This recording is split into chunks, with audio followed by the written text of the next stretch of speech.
Hey, what's good, guys? All right, come on, just for a little bit here.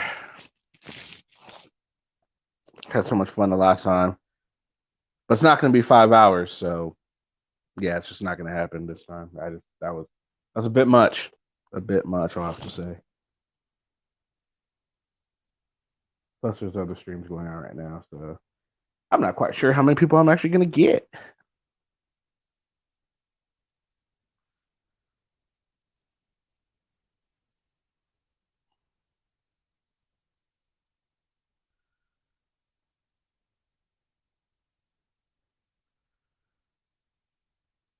Hey, what's up, extortion watchers? How are you today?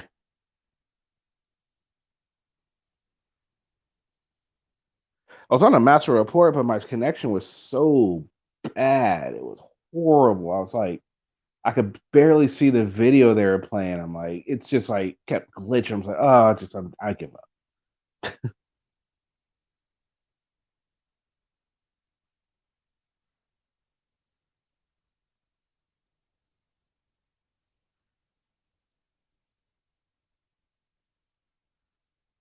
What's up? I mean, what are we going to talk about tonight? I don't know. I mean, why don't you decide what we're talking about? What you got? Man, we hit so many subjects the last time. But by the way, it's not going to be another 5 hour broadcast this time. Just not going to happen. I can't do that. Can't do it.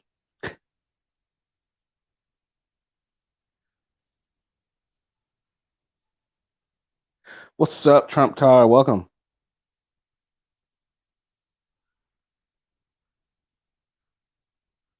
Is it evening? Is it evening for everyone? Like, what time of day is for everyone?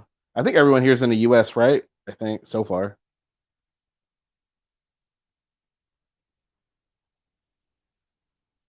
Yeah, I was having issues with the sound too, so that's why I tried to start my own. I'm like, well, I was on, but the sound, I couldn't hear the video they were playing.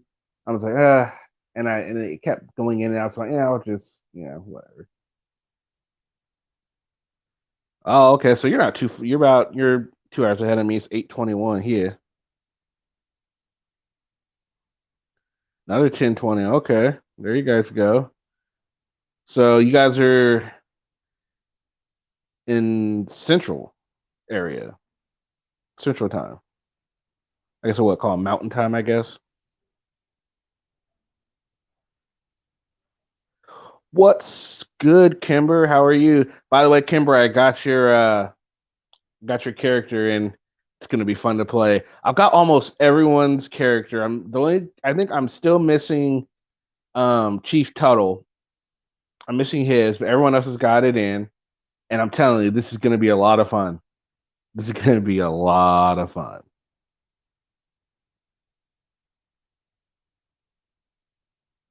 We'll do that Friday. It's gonna be oh man, it's gonna be so much fun. You guys did an excellent job with your character development, man. Kudos. Kudos.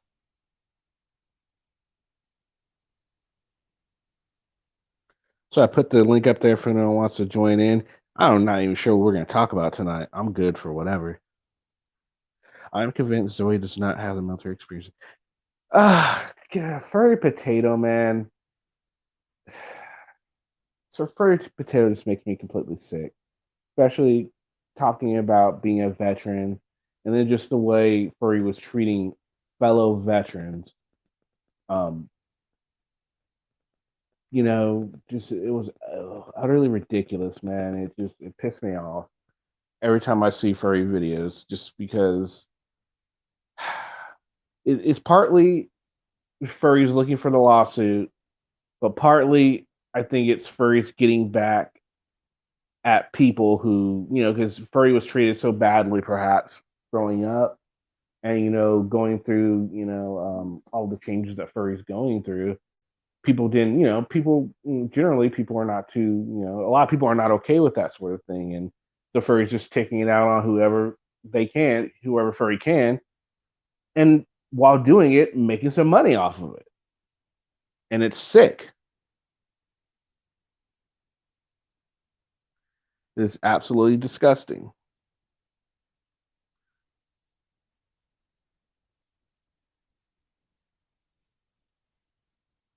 It's just like, you don't treat fellow veterans like that. Not at all.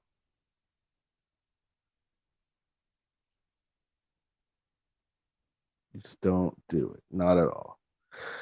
Oh, anyway, I'll go ahead and put this link up again in case people want to join in. So I talked to Noli today, and Noli's down to join us for Saturday's True Crime. So, by the way, if you guys are going to tune in for the True Crime podcast, um, make sure that if you're going to join the panel, or even if you're in the chat, bring your favorite true crime case, and we'll discuss it a little bit. So definitely, if you're on the panel, make sure you bring one. I have one. I let Noli D know to bring one. So if you plan on joining, make sure you have a case ready for us. Yeah, I didn't even look that up. I'm curious about the Bain Act. It's just one of the fraudulent things they do. They say something, and then they just expect, obviously, the everyday person on the street's not going to know these sort of things. So that's what they bank on. They bank on the fact that people aren't going to know, and they bank on the fact that their subscribers are just going to be like, well, I'm just going to believe Furry because Furry's all knowing, which Furry is not.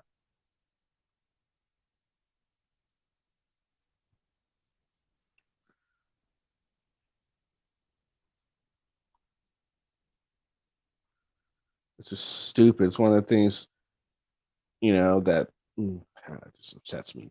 I don't understand what anything that Furry has done over the last year since I've been doing my channel. There hasn't been one case where Furry has done anything to a government entity. Furry is not interested at all in keeping the government accountable.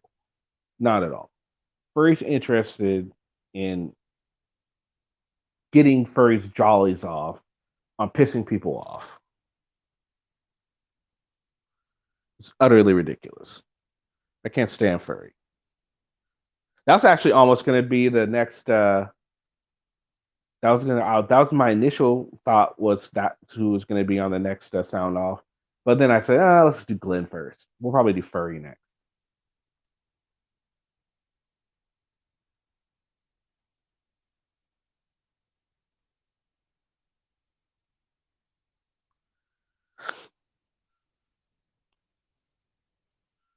Yeah, I'm not sure about the Bane Act though, but I'm gonna have to look that up because now I want to know about the Bane Act. What is the Bane Act actually? What is the Bane Act? If you could let me know about that. Tell me a little bit more about it. I think that little Brad Minneapolis is going to catch hell from his classmates with school starts if they find out about it. Perhaps. What's up, Kimber? Hey. How are you today? I'm good. Good. That Good. video really Glad to hear. upset me too. Furry is a horrible human being. Oh, absolutely. Now, what about you? What do you think? What do you think Furry's motivations are when Furry goes out and does the audits? Or I mean, you can even call them audits. What Furry does when Furry goes out and films. There we go. That's better. When Furry goes out and films, what do you believe are the reasons, the motivation behind it? Money. I mean, just like Kate said, or whoever said it on the panel, I really think that she is looking to sue people and getting in people's faces and trying to intimidate people and then using her gender surgery, that whole thing. You know what I mean? Kind of using that also as her defense. People are picking on her because of that. Yeah, and that's another thing that makes me sick. Using the Yeah. veteran card and then using that, it's like because Yep. they already know, like it's just one of those things. Like you have to be careful when you Mm-hmm. mention anything about that sort of thing because people are just going to jump on and say, "Oh, you're being whatever. Just They're you're racist, wrong for saying whatever you that." call it. Yeah, Yeah. it's like you're yeah, exactly. You're like so I can't even voice my opinion. No, no, the First Amendment doesn't apply when it comes to um I think it has to do with it because it's not new, but it's still It's it's out new in the in the open more now. Yeah, exactly. What's up, Mrs. J? Welcome. Miss J. Are you talking about furry? We would be talking about furry. How'd I guess that? I don't Did you have say no he idea. was in the military? Furry is a He veteran. claims it. Have we proof? We can't get his DD-214, so unless Furry offers some sort of proof, there's no way we. I mean, yeah, nah, I don't know I'll if there's have to proof, ask but Kate. yeah, I think Kate wants to take a look at his DD-14, but they can't not without his permission. But I'm sure they can Right. find some basic information stuff about Furry's service, especially if they find out where Furry was enlisted. But who knows about that? It's hard to say. I call bullshit. It might blow, might be. Not feeling well tonight. Oh, sorry you don't Hey. feel so well, Jazz. He'd have to prove it. Absolutely. I have a hard time believing that she was in the military if she is dissing those people the way that she was, and carrying on. But at the same time, think- I see what you're saying, but at the same time, if she was treated horribly in the military because of these things, that might be some sort of fuel to do what Fury's doing. Yep, you're right. That's just a thought. No, What's up, Sean? that's a very good thought. Hey, Kenny. How are you today? I'm fine. Good to hear. This is hilarious. My little Facebook group only has 9 people, but we all show up in the same place all the time. Oh, do you?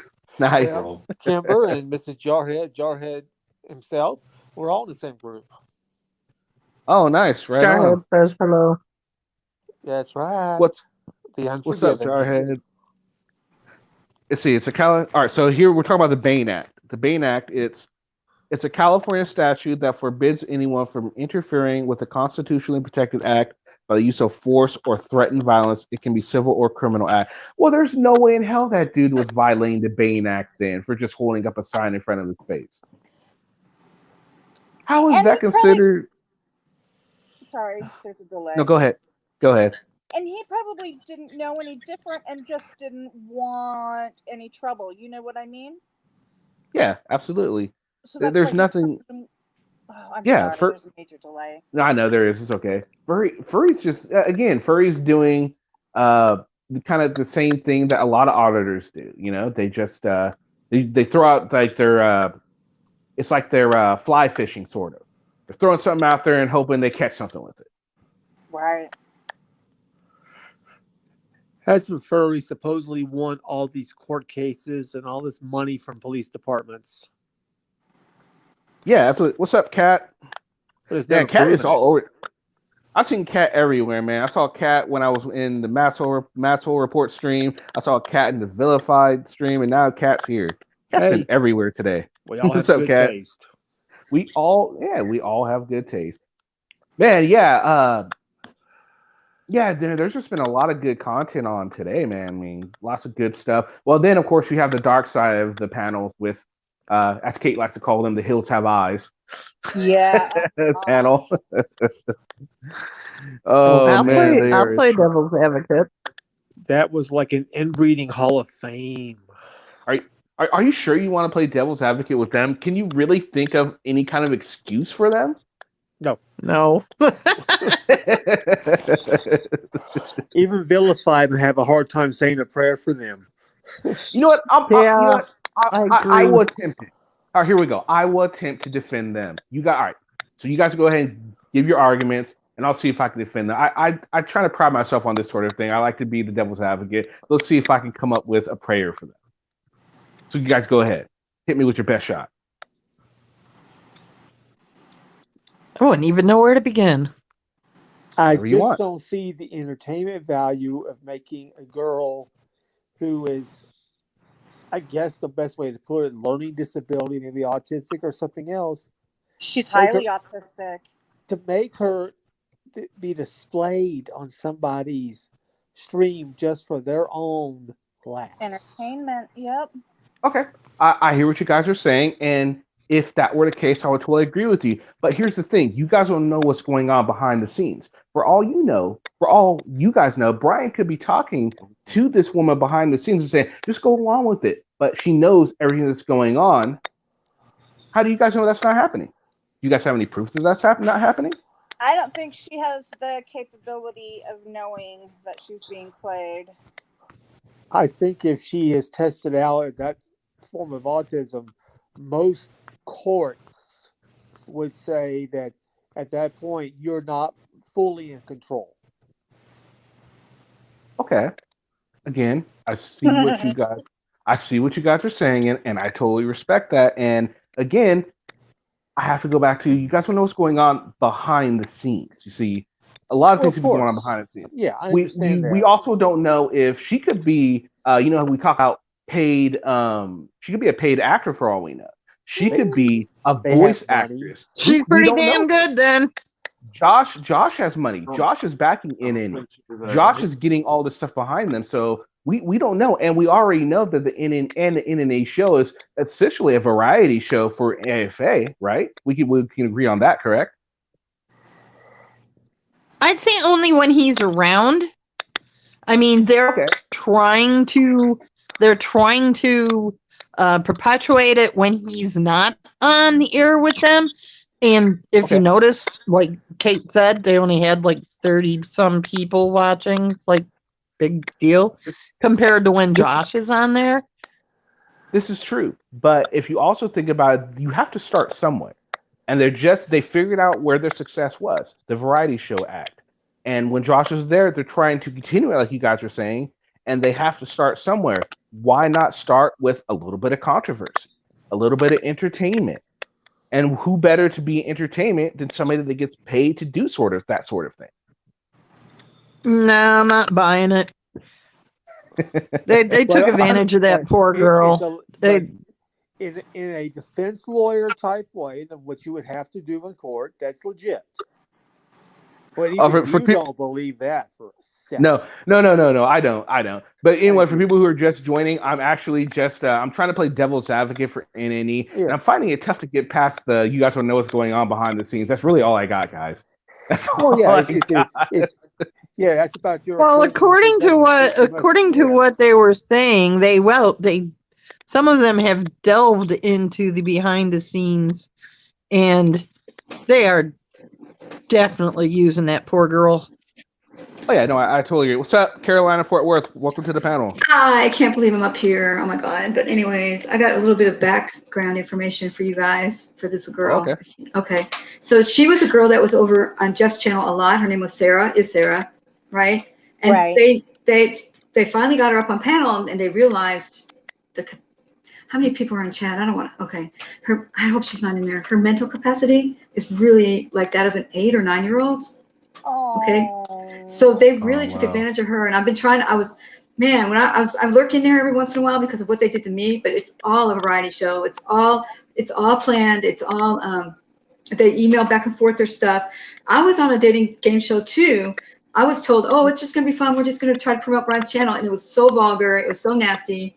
I mean, it was just like terrible. I dropped off the panel. I was like, oh, I don't know what happened. I lost my connection. But and then they did that shit to me. So if there's all this precedent of what they do to people, why Sarah is not there? Okay. Yeah. She lives with her parents. All right. She has to ask permission to do anything. If her parents knew she was online, they'd take her computer away for sure. There's a lot of people out there protecting her, like Jeff and like Joe Cool. They go after them. They go after weak people. What are you talking about? They go after people that are weak. Her parents will go after Josh's people and say, hey, you're taking advantage of our daughter. Well, but Sarah has good people out there watching for her too. She has a lot of fun, and people are treating her really nice, on other panels, but that's a dangerous panel for her to be on. Yeah. Oh, yeah, absolutely. You see, because she's good on Jeff's, and there's people that protect her on Jeff's, She gets upset when people talk mean to her, and those other panels that she's starting to wander around to are very dangerous. So, especially Josh's. I mean, NNE's channel, there's no compassion there. No. The ones you're talking about she was going to where she feels safe, they can have compassion. They realize of her state of mind, her situation, so they treat her accordingly. And NNE will not do that. Yeah, and they put that drug, that one girl that was a tweaker was on there one day, and they were making fun of her. I'm not lurking so much anymore. I was just so angry at what happened to me that, you know, I'll every once in a while go and lurk because it just pisses me off so much. But Yeah. you know, because you know what he did, he called the police on me. Had the police come to my house. Yep, heard about that. That was some foul Yeah. crap. And man, I just want to say, I feel bad for what happened. I mean, I don't know the story. I don't know if you did have any kind of No, I have. You got any to of go the to my stuff that community they page. I said. rebutted everything. But now I have a Right. domestic violence report connected to my address.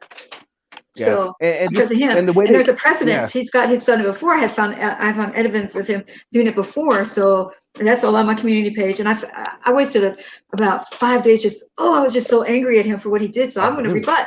Nobody else was going to rebut him, so I rebutted him, and I caught him in so many lies. It was so great. I felt so good about it. So awesome. But I didn't know that. But the good thing about this happening to me is now I really see what people are talking about as far as frauditors go. Oh, wow.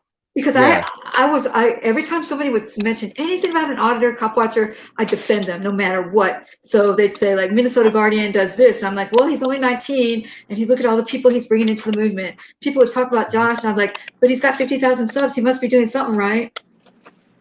Well, yeah, that's the thing. I mean, yeah, but no, because how he's doing it is wrong. Like he made that kid yesterday crawl on the ground with that stocking mask on his face. Did you see that? Are you talking about Josh with News Now Floyd? Yes, or Omaha, News Now Omaha, whatever. Yeah, News Now Floyd. Yeah, Omaha. But he put a woman's stocking cap over his head, right? That's a mask, and crawled like an army man across the bank sidewalk, across the sidewalk from a bank. And so people called the police naturally. And he's like, and then so when the police came, Josh is like, he's doing a protective activity. Why are y'all doing this? He called the police on himself. That's not cool. Oh yeah. Oh no, that no auditor should do that. The whole point is to see how people react, and that they're getting away, or at least not all of them. All of you guys aren't doing it, but Josh is one of the kings of getting away from it. Furry is another one that gets away from it a lot, and it's just really sad because it really detracts from what we're trying to do. It makes me look bad. Yeah. All right. So now I've been accused of calling the police too, but I have all this evidence that I haven't, you know. But still, I was always wondering, how do these guys get content every day? I'll drive around for 2 days and not get any content, and they have content after content after content after content. And that's what they do. They go to a parking lot, and somebody from the car calls and says, hey, there's somebody suspicious in your parking lot. Of course, the police are going to respond. And then, you know, and here I'm driving around like an idiot looking for cop watches and, you know, and they just call the police on themselves to get the content. It's like, what the hell? Because it's Josh, it's not about what the cops are doing. See, when Josh can make a traffic stop where he's not even part of the story into that's what he does. He'll go to a cop, they're doing something, he'll just come out, you guys need to do this. I'm Josh, I'm this and blah, blah, and people like it because they're like, oh, he's talking shit to the cops and they're not doing anything. And everyone's like, oh my God, this is the greatest thing I've ever seen. And that's what gets him his views. That's not good. It makes the rest of us look bad. Oh, it does.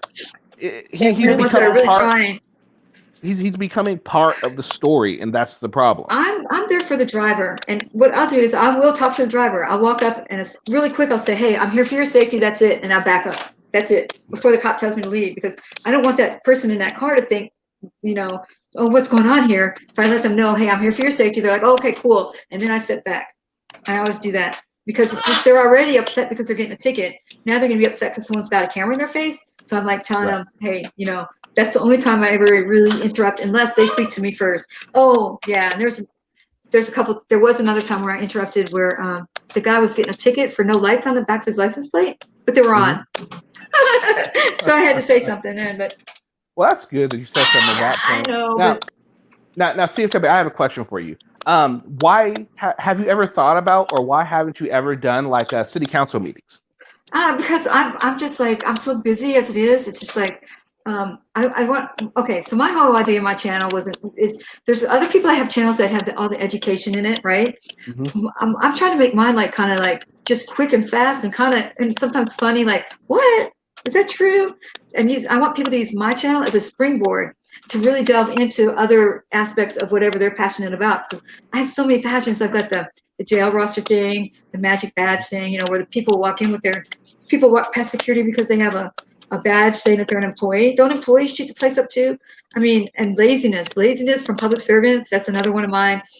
Cost complaints where they overspend, where they don't need to have 3 doors open to have, and 6 security guards at each door, So I'm so busy with all the different things that I haven't really focused on one particular one that I want to change. I just want to bring awareness to people so that they can use mine as a springboard to look at other things, because that's what I did when I first came into this community. The first video I looked at was a guy that brought his window down all the way and wouldn't answer questions. I was like, you can do that? And I used that as a springboard to check out other people's videos and kind of learn more about it. So I want mine to be like that springboard for other people. Okay. But we have a really corrupt city council here, really bad.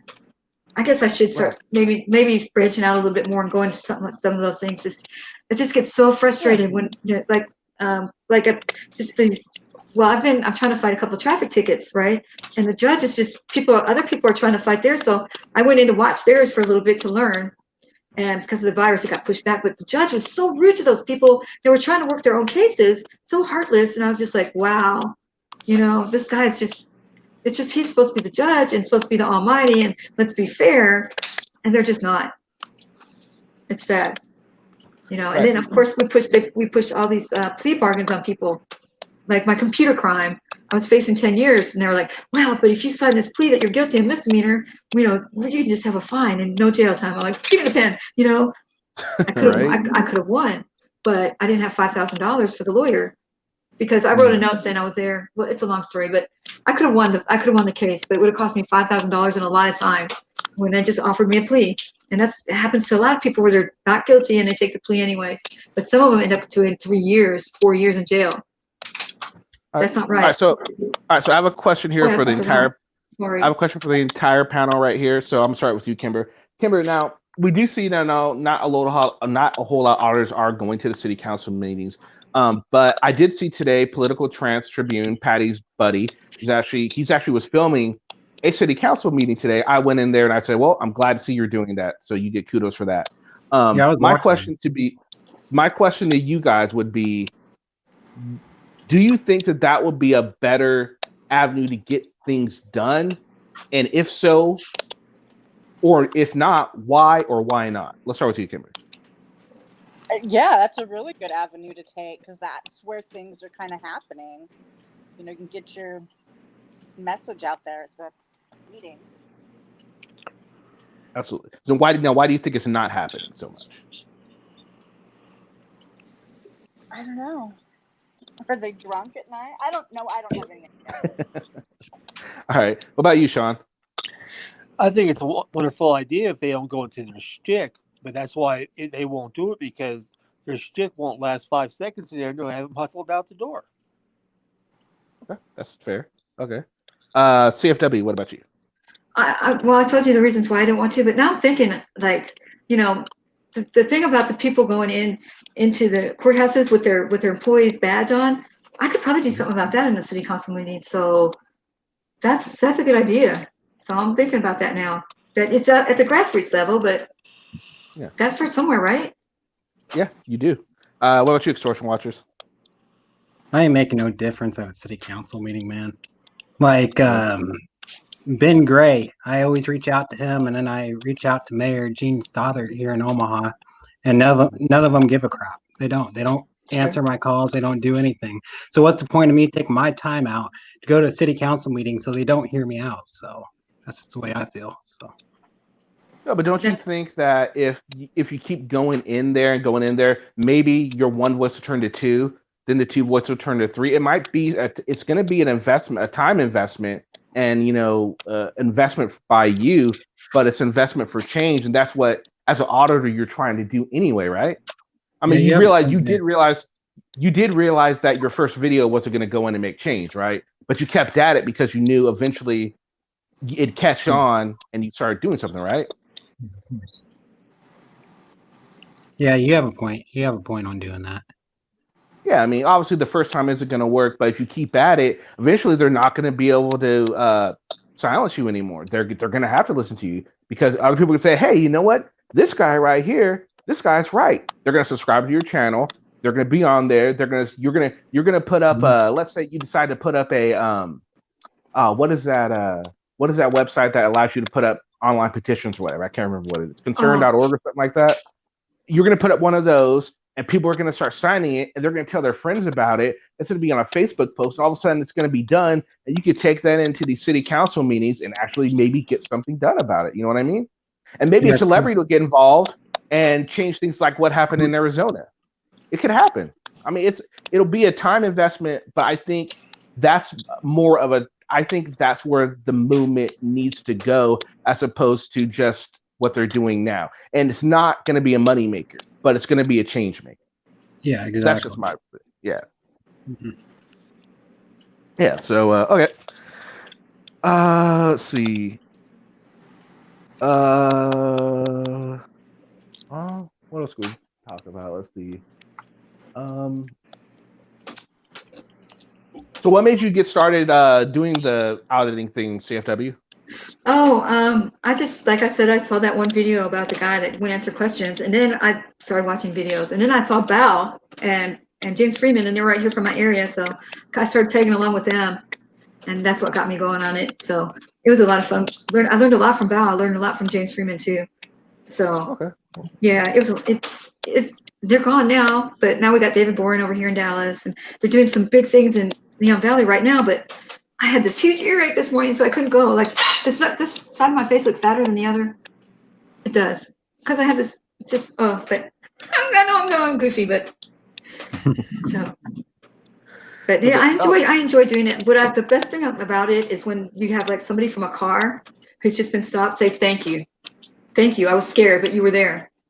That's what it's all about. I don't make money off my YouTube channel. And like, I made like $250 last month, all the videos I put out. But it's really fulfilling when you got that driver that just says, thank you so much. I appreciate that you were here. That's good. That's nice. Right. Absolutely. Like, I think at least most of us on this panel can agree that there's nothing wrong with cop watching. I think it's the auditing of a small business or a church. Just places that don't need to be audited. Yeah, church. Places that do not need to be audited. Yeah, I don't think anybody here has any issue with anyone cop watching. As long as you're not, like I said, making yourself part of the situation. Now, if you're trying to help someone to not get arrested because you're like, well, this guy's, that's different. But when you're trying to make it all about you, that's where the issue lies. I've got 50,000 subs watching you right now. Yeah, something like that. Absolutely. That's so many. That's Josh for sure. Oh, did you hear his when the cops violated his Third Amendment right? His Third Amendment rights? Yeah. I watch that one. His Third Amendment rights were violated by the cops on the street. Now, do you remember what the Third Amendment is? Yeah, it's quartering soldiers, right? Yeah, exactly. Now, how can anybody's Third Amendment right? How can anyone's Third Amendment rights be violated on a public street? Were you proud of me? I knew it was quartering soldiers. That's good though. I had to look it up, so that's great. Why somebody quartering soldiers in his house? Like he's so full of shit, huh? Yeah, he's absolutely full of shit. You know that half the people weren't going to look it up. Oh so no! They're like, oh gosh, it's Third Amendment rights. Exactly. Oh, it's funny. I actually had someone trying to defend it on me, like, you're just like CNN. You should look 30 seconds before the video. So I said, you know what? Maybe I'm wrong. So I went and looked 30 seconds before, and no, there was absolutely nothing that changed my mind at all. So no, that dude is absolutely full of shit. What's up, Jarhead? Welcome. Oh no, it's me. Oh, are you using his? Man, shame on you. You're using someone else's YouTube account. That's sacrilege. I'm using that because I'm using his phone because mine died. As I sit here and stare at my brand new phone. Don't charge or use one. Don't break his phone now. I have my brand new phone sitting right in front of me. Ask me why. Why? Because it's an iPhone and it's a piece of shit. I can't even get it activated. I love my iPhone. I may says, what are you going to do it? Weren't we arguing about the iPhones? We were arguing about the iPhones. Oh, there we go. What about you, CFW? What do you prefer, Android or iPhone? I've never had an iPhone. I wish somebody would give me their iPhone and I'll try to get it going for you. No, I don't want I use an Android. I'm taking it back. I'm taking it. I am actually physically going to leave the house and go to a Spectrum store and get rid of this piece of shit. Shove it up Oh, your it's butt. not good, huh? Oh, Kimber, another one bites the dust. I can't activate it. I've never had an iPhone, so I don't even know. I've never had an iPhone, so I can help you. It won't let me activate it. Well, they'll get it activated for you. Yeah. Yeah, they've always done mine. No. I did a little research online and found out that I can get a Galaxy S20, and I had an S10, and I loved it. I want my Galaxy. I'm going to tell them to shove the iPhone. I want the Galaxy. Okay. Yeah. Galaxy's where it's at, man. That's where you need to go. Tomorrow night, I'll be on a new phone. I'm the only person up one here. issue of an iPhone ever, and they fixed it in 15 minutes. Basically, the battery overheated. It kind of burst the case, so they just gave me a new case and put my phone in. Now it's out the door. Look, I'm old. Oh, well, you know, Sean, I'm the same age as you. That's right. Anyways, so I don't want to hear the I'm old routine. This phone is so small, and I don't have glasses. Yes, I need them. But this phone is so small, even if it's activated, I wouldn't be able to read the shit on it. So, which iPhone did you get? An SE? Well, is it a 10? Is it an 11? It's an SE. Yeah, see, I don't even know anything about iPhones. I never heard of an SE. I haven't either. I'm wondering if it's even an iPhone. Maybe it's special made. Oh, yeah, it's an iPhone. It is an iPhone. I have never heard of an SE. Let's see. I can. Oh, that's my head. Yeah. Let's see the back of the phone. Is it an Apple? Yeah. Let's see. Can you see the phone? Sure can. You see the box? Yeah, it's a brand new. It's a brand new iPhone. So what does it say on the box? It doesn't. It says iPhone. That's all it says. Okay, the back of it will say which model it is. Up there it is. It says it's a 64 gigabyte SE. It's an iPhone SE. That sounds like an old model. Did you buy a used phone or a new one? It's brand new. Because I haven't heard of that model at all. Well, I've never heard of a mini iPhone model. Yeah, because mine's an XR, and that's a year behind the new ones. Well, maybe it's a year 2025 one. She's just early. Not a 64 gig. That's a step down. So, Carol, at CFW, yeah, there is an iPhone SE 2020. So, CFW, are you into true crime at all? Yes, I love true crime. Oh my gosh, we are going to be having a true crime panel on Saturday. You're welcome to come by if you would like. If you do, make sure you bring your favorite true crime case, and we'll discuss it. Ooh, okay, that sounds cool. That's what really started me in on this true crime. Man, yeah, true crime. That's actually what initially I wanted to do something on true crime because it's such a huge genre, and I mean it's so huge.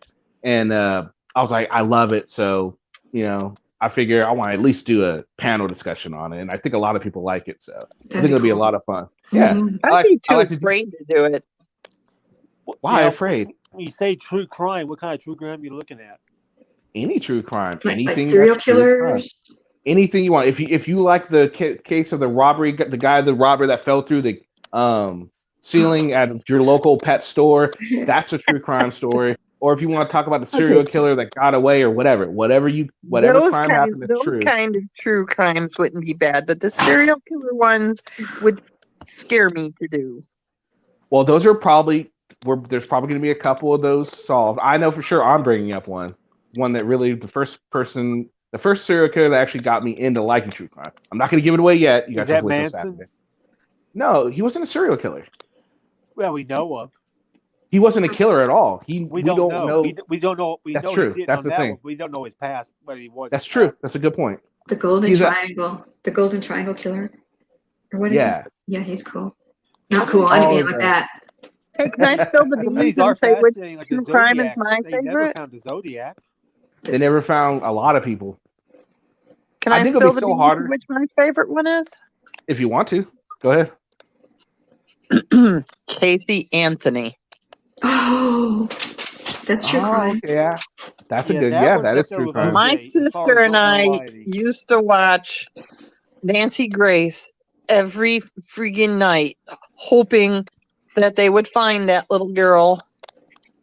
You know? Yeah, yeah. And, that was a sad one. She should have just came clean. Let that bitch get away. I'll never get that, but I don't get the OJ one either. I'll never understand how OJ got walked.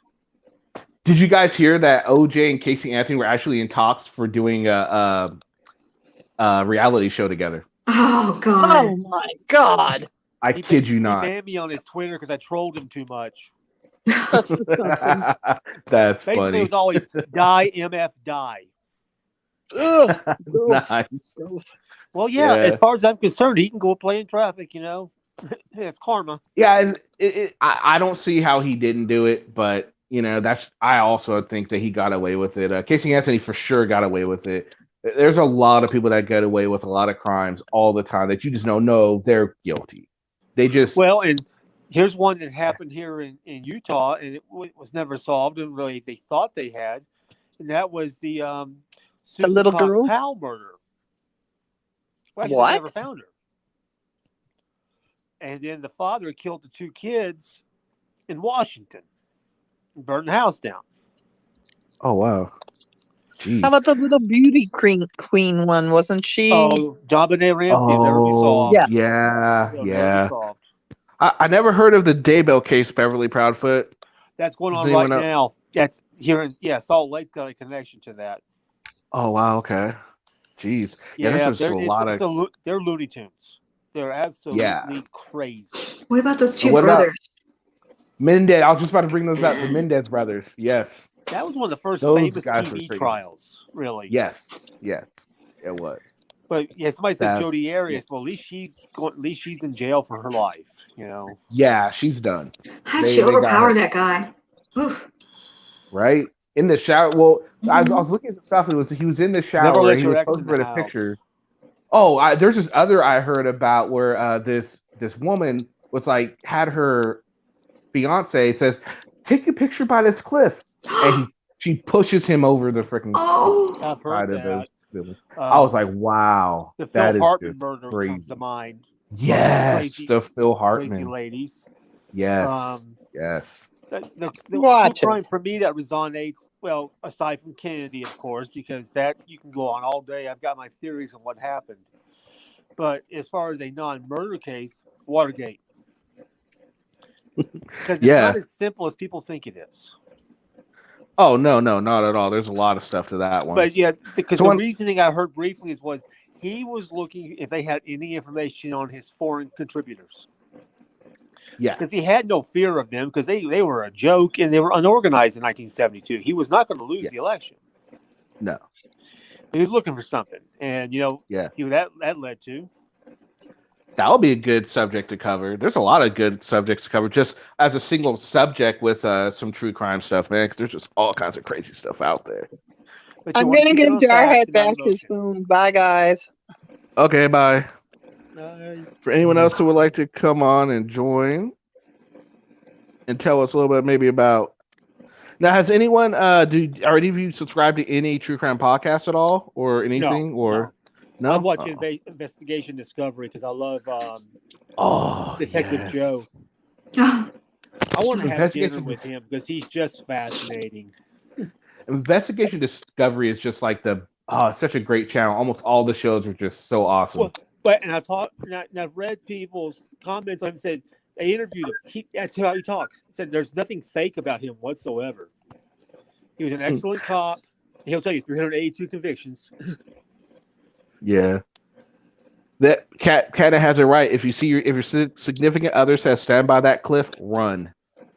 That is absolutely true. They're your ex for a reason. Don't let them in the house. Yeah, right.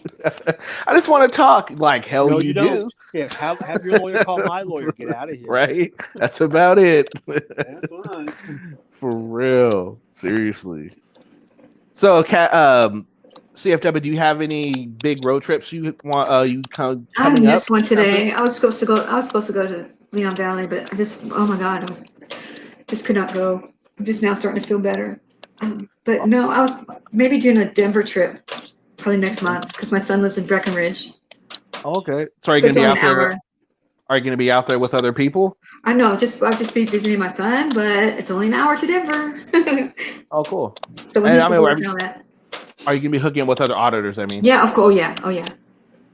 cool. So, like, who do you like to work with? Oh, my favorite ones to work with would probably be David Boren because he's so steady, right? And so, but James Freeman is probably the most. He's just so awesome. I mean, like he is really passionate about this stuff. I mean, he really believes in this stuff, and he'll talk to people in the crowd that he doesn't even film himself doing it. So he tries to educate everywhere he goes, but he's always just like, it's just the way that he just does things. It's just amazing. And I've tried to copy him, but I can't. Now here's James, bringing up James Freeman. He has a tendency to yell, and he's not exactly the most balanced. Well, he just gets so angry at the injustices that he sees, and that's just, it'll just pop out of him sometimes. But for the most part, he's calm. I understand that, but I mean, when an officer comes up and asks him, "Hey, what are you doing here?" Why would you get mad at that? No, you should get mad at that. I mean, when you get mad at that, and then you go and say "boy" to a young officer or "sweetheart" to a female officer when she already tells you don't do that. I mean, come on, where's the justice in that? Or here's the thing too, is that these guys have the tendency with their badges to just be rude to people all the time. Even when our cameras are on, they're rude to people, right? So just being rude to them for just a few minutes sometimes will knock some sense into them and say, hey, you know what? I talk to people like this, so maybe the next person that they deal with, they won't be rude to. Does that make sense? Like just us talking trash for 5 or 6 minutes to them should really just be like a wake-up call, like, hey, I do this to people all the time. And I'm never rude to them until they're rude first, or till we see them being rude first. That's just me. But if sometimes I'll smart off to them too. But like I said, it's only like a 5-minute rant, and then like they do it to people all the time, make people feel stupid.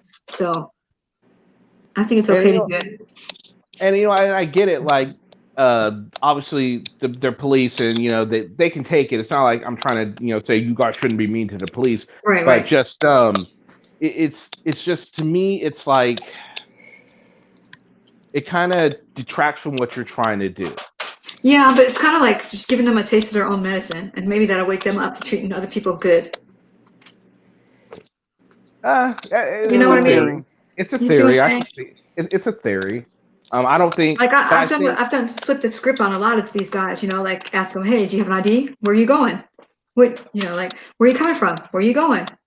And then they look at me like, what? And then some of them will just laugh, and then I'll laugh with them. But others will get really mad. Mm-hmm. So. Yeah, okay. I see what you're saying with that. If you flip the script, like they just ask those questions, and they're just really trying to nail you on something else.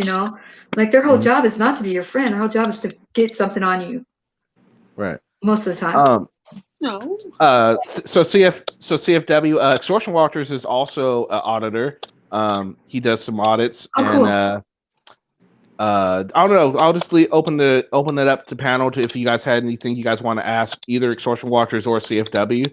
Sean, is James Freeman the one who was standing outside in his robe screaming at that cop, servant, servant, servant? Which one? Okay, I don't know which video. There was a video where the cop was getting him a ticket because he was parked on the wrong side of the street. I don't remember that one. Just screaming his head off at him, calling servant, servant, servant, servant, and the cop says, "You're just trying to get me to yell and scream and get a rise at me, and it's not going to work." I don't know if that was James. It could have been, but I didn't see that one. But I've seen other auditors do that, though. And it's like, you're not winning yourself any favor. I got a screaming one too. I shouldn't say that, but I Do you scream servant at them? No, I did put this. I'm sick of that one. I am so sick of hearing you work for me. You probably don't pay taxes, son. Most people who say I doubt Glenn ever paid a day of taxes in his life. I believe Freeman owns property, though. Yeah. He's mentioned that in his lives. Okay. All right. So, what do you guys think about the whole when an auditor goes in and they when the cop asks them, "Do you pay my taxes pay for your salary?" They're going into cities that they don't pay taxes. Well, they do because Elmo goes up to a different state altogether and does that. It's like you don't even live here. No, it's because you get a lot of federal grants from the federal government. That's where they get their SWAT vehicles. That's where they get their extra money to run the drunk driving checkpoints. A lot of that money is federal money that they get, and they have every police department employs a grant writer, somebody that actually just writes proposals to get grants, extra federal money for them. So yeah, you pay taxes to them. Okay, that sounds good. I do. Yeah, they do get some federal funding, but a lot of federal funding. And that's what they're talking about. The defunding is not really taken away from the department. It's all that extra money they're getting for grants and things. Like for instance, Dallas, Texas, they used to have a speed grant, and these officers would get their regular pay, and then they got extra pay on top of it. But they had to write a certain amount of speeding tickets every day, and that would gain money just not only for themselves, but it would gain money for their departments and for everything else. But the thing is that I talked to one of these guys, and he said, "Oh yeah, I write half my tickets in the rich area because I knew they would just pay by mail. But the other ones I wrote like in Oak Cliff and poor neighborhoods because those would just go into warrant, and we'd get even more money off of them then." I was like, "Oh my God." So that's what they mean by defunding. They're not defunding from the actual money that's just normally coming to them. They're defunding from the federal money that they get extra. Like we have a grant right now, a drug grant on the 287 highway here. It's like a highway that runs right from Colorado down to Houston. So about 5 of those counties have drug grants. But in order for them to keep that drug money, that grant money coming in, they have to prove, that they're making stops and that they're taking the drugs off the road. So they target people. They'll target like out-of-state plates. See how the grant money will turn people, instead of doing the right thing, they start targeting people on that drug corridor for like people without state license plates, and then they get their money if they stop them too. And so it just like this extra funding just causes these guys to be more corrupt, I think. But don't you think it will? Don't you think that it will be better served instead of yes, they don't need takes. I'm a proponent that no police station should have a tank. There's just no reason for them to have a tank. There's certain weapons that the police should not have. But instead of taking this money away and investing it in somewhere else for some crooked ass politician to say, yeah, we're using it for this, but really line their own pocket. Right. They need to use this. Go ahead. Wouldn't it be better if instead of doing that, they reallocate the funds exactly and put it into the police station, but put it into better training, put it into more testing for them, stuff like that. Yeah, and how about these people that go to jail for alcohol and for drugs? Of course they're going to get clean when they're in jail, but when they get out, they go right back to it, and that's because they didn't get any counseling while they were in jail. So how about some funding for that? We also have a lot of, there's 5 states that 2 out of 3 people in the state jail are because they couldn't pay the probation fees. Because when they get out of jail, they have to write felon on their stupid job application, and they're not eligible for food stamps. They're not eligible for Section 8 housing. They're not eligible for tax breaks to get a training for a job such as a plumber or whatever. And then they can't get the job. They can't find a ride to their job because in the poor neighborhoods, they don't put the industries. The industries are all in the rich neighborhood. They can't find a ride over to the job, and then they can't afford that payment each month for their probation or the parole or whatever. And because there's a fee when you get out every month, and if they can't pay that fee, they're scooped right back up. So a lot of those people that go back to jail aren't because they committed crimes. It's because they couldn't pay that fee at the probation office. So there's a lot that's messed up. We've been keeping these poor neighborhoods poor and the rich neighborhoods stay rich. Absolutely. And they can use some of the funds that they reallocate and put them into the the prison system. Because the prison system needs work. I think they should, honestly, I don't think it'll ever happen, but I think they should start from the scratch with the prison system. Well, when I worked in college, I worked at the state hospital, and it was wonderful. We treated those people so good. They were nice. They had 3 meals and they had recreation, and these people, when they defunded the mental health section. And so they just like let all those people out of the mental health facilities. They're on the streets living, right? Some of these people don't need to be taken to jail. They need to be taken right to a mental health facility, but we don't have the funding for that. So let's channel some of that money over to them. You know, right now we know that prison is the biggest business in America right now. You got the people that are making the cots, the people that are making the flip-flops, the commissary, the guards, you know, everything is connected to the prison system or crime. The drunk driving, you get caught drunk driving, you got to put a breathalyzer in your car. Someone's got to make it, someone's got to check it, then you got to pay a fee on that. So there's so many businesses connected to prison, and that's why we're sending so many people to prison, because it's big business. Yeah, it's big business, but I don't know. I think the reason they're sending more people to prison because people are stupid and they break the law.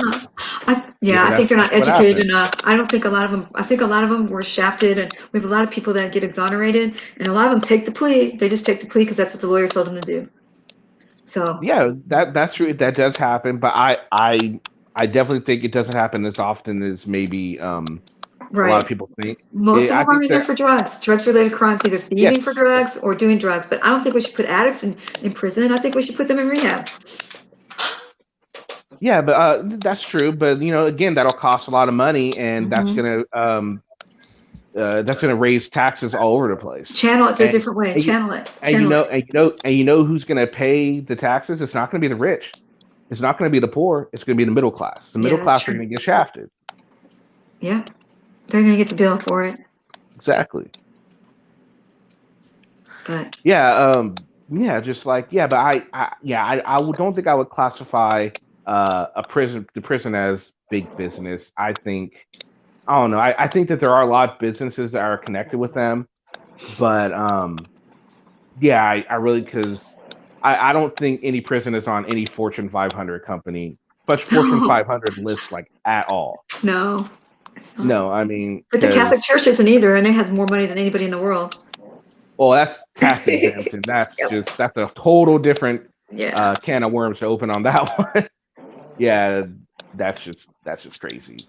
They do make a lot of money, but true. Yeah, they're also not on a Fortune 500 company either. But I don't know. It's not really the prison itself that's making good money. It's the people that supply the prisons that are making so much money. You know. You want to, if you don't have people in prison, then you won't be, like, say you're the guy that makes the pads that you lay on. You want people to go to prison for that, you know, if you're the owner of that company. That's true. I see what you're saying. But again, none of the companies that are supplying prisoners are Fortune 500 companies either. I'm not sure. I haven't checked into that, but maybe. But you got to also. Maybe there might be a couple. Yeah, and it gives a lot of good jobs to people. You got the COs, you know, and all the probation people, and it just goes endless. It just snowballs to everything. That's a good point. Kimber brings up a good point. If they aren't ready for rehab, it probably won't work. That is exactly true. It's true. Somebody has to be ready for it. They have to want it.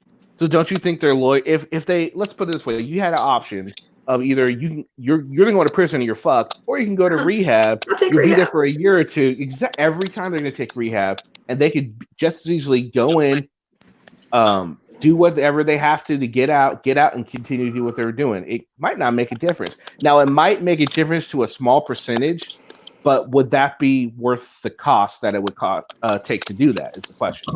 Really? Because aren't they? They go back out too. It's hard to get that rehab in there. It's just people. It's just you have to want to quit. And I'm Catholic, by the way, Aaron. Okay, Aaron. Oh no, we're not trying to diss Catholic Church.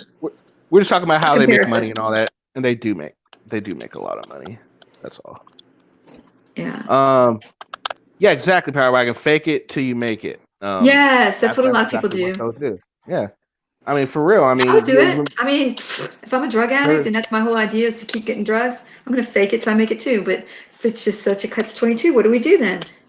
Yeah, the same thing happens where they give some people opportunity to either join the military or go to prison. Right. And a lot of people say, "Fuck it, I'm just going to join the military." Hell yeah. And then those people, there's been a lot of cases where people have done that, and they still go on to commit mass murder or whatever. You know, True.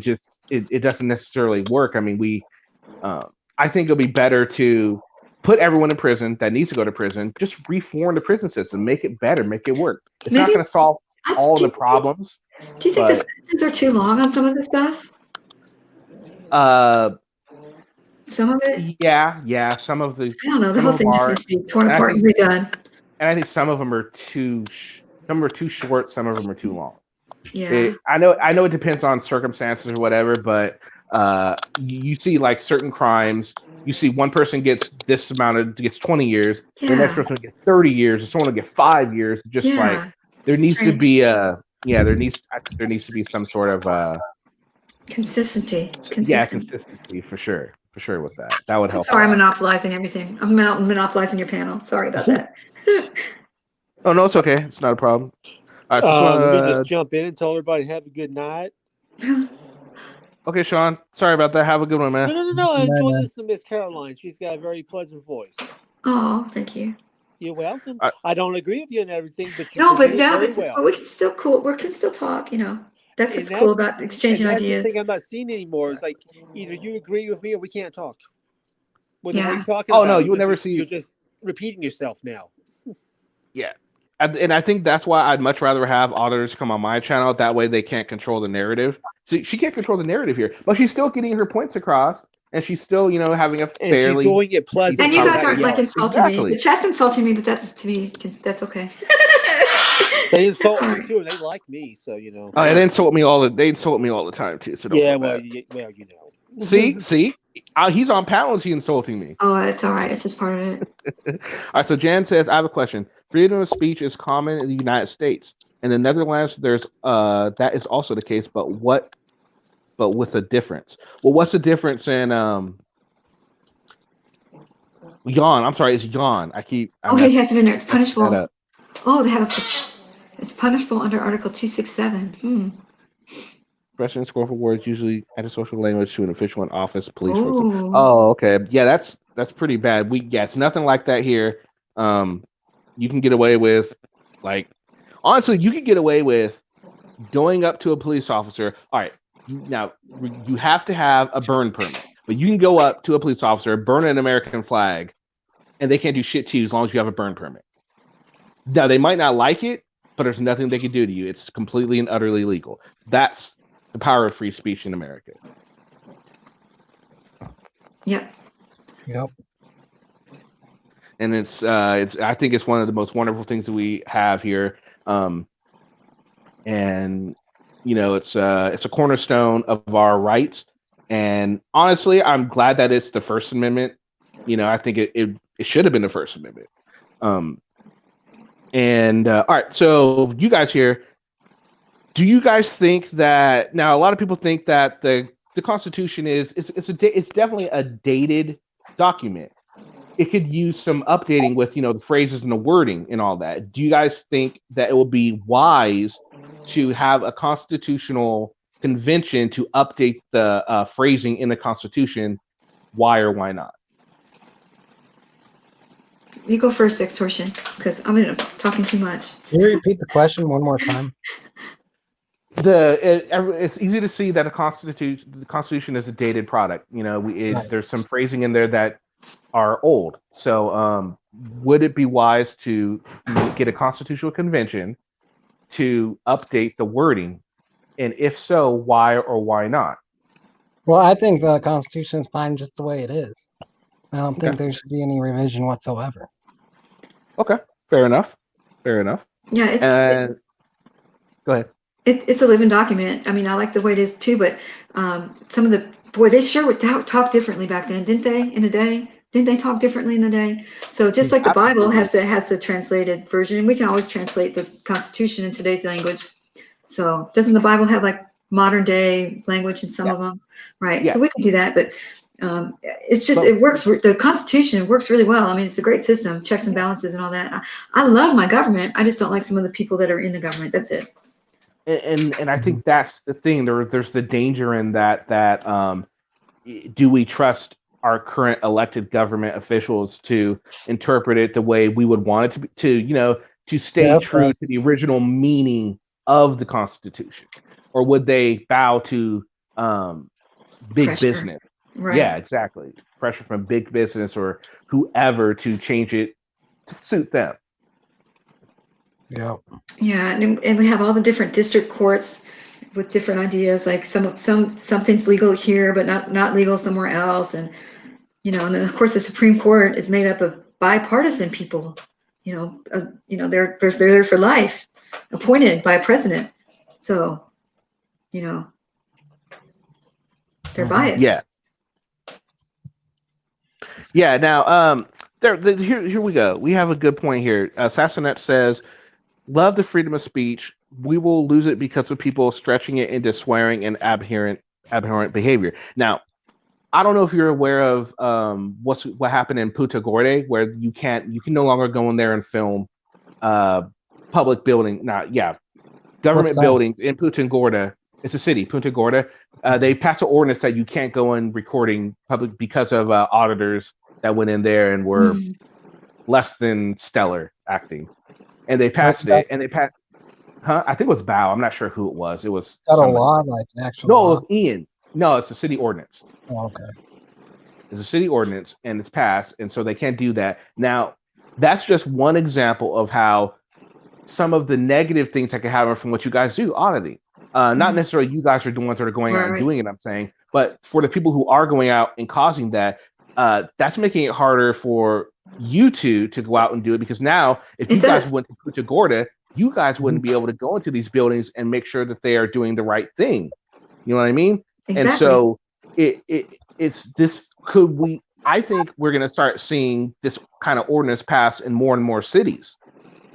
And, that could be, a lot of people think that's good. I don't think it's a bad idea, because I think, I honestly think that I don't know. I could see watching the police. I don't understand going into the post office. I don't understand going into the DMV. I don't understand going into a public health department just to film. What do you I don't understand what you would accomplish in those type of buildings. It's just except the fact that you can film. I mean, but when they say when session with auditors say, "Oh, we're representing your rights and all of that," how many people honestly can you think of that have sat around the table before auditing was done and say, "You know what? I'm getting tired of everyone getting down on my rights for filming." I don't think anyone in their right mind has ever said such a thing. Do you? No. I just like to go into government buildings and document the laziness. Like, how many times have you gone to a government office and you got one person that's the go-getter sitting up front, right? And everybody else is back there. You can hear them laughing and carrying on. I've busted a few meetings like that. It's just like they do the least amount of work and they get the most amount of money. It used to be the private sector paid a lot more than the public sector, but now the public sector has the insurance benefits and all the time off. And it seems like they just want to pass the buck. I don't know how many times I've gotten a wrong answer from a public servant when I knew the right answer, right? And to redirect it to another office, which wasn't the truth. And it's just frustrating. And, I just like to document the laziness of some of these people. Okay, and I can see how that could help, because it could help maybe get better training for their staff and all that. But don't you think that documenting laziness and actually wanting to get that change, don't you think that instead of putting it on YouTube, maybe sending it to the corporate office would impact the situation a little more? Right, but also you just don't want to take the video and just put it on the shelf somewhere. You want as many people to see it as possible, not for clicks and views as far as money goes, but for clicks and views to bring awareness, supporters, and change. Okay, I had when we had these protests come out this past couple months, I was amazed at how many people were out protesting against the police. Weren't you amazed? I was amazed. There really were a lot of people. Yeah, and it was all young people. They all had different ideas. So they're not all uniform. Everybody didn't believe the same thing, but at least we had people out there looking and and protesting. That was great for me. That was great. But absolutely right. But there's still, for every protester that was out there was 10,000 sitting home on the couch going, "What the hell are these young kids doing? They need to just go home and shut up." Right. So that's because if it doesn't affect you, you're not going to want change. If it doesn't affect you. If you've never been screwed over by the police, you don't care what the police are doing. You think they're all great. But you have to be affected by them. Something has to happen to you before you finally realize that, maybe these guys aren't all great. Maybe, they actually, the police have the opportunity to be the judge, the jury, and the executioner right out there in the field. They have the opportunity to let people go a lot more often than they have to take people in. There's so much paperwork involved to bring them in. A lot of times, a lot of people get let go. So. Okay. All right, so this is a question for both of you guys. Okay, so I'm a rambler. What do you guys think the ratio of auditors that are in it for change's sake, and the ratio to the auditors that are in it for the clicks and views and the money? What do you think that ratio is?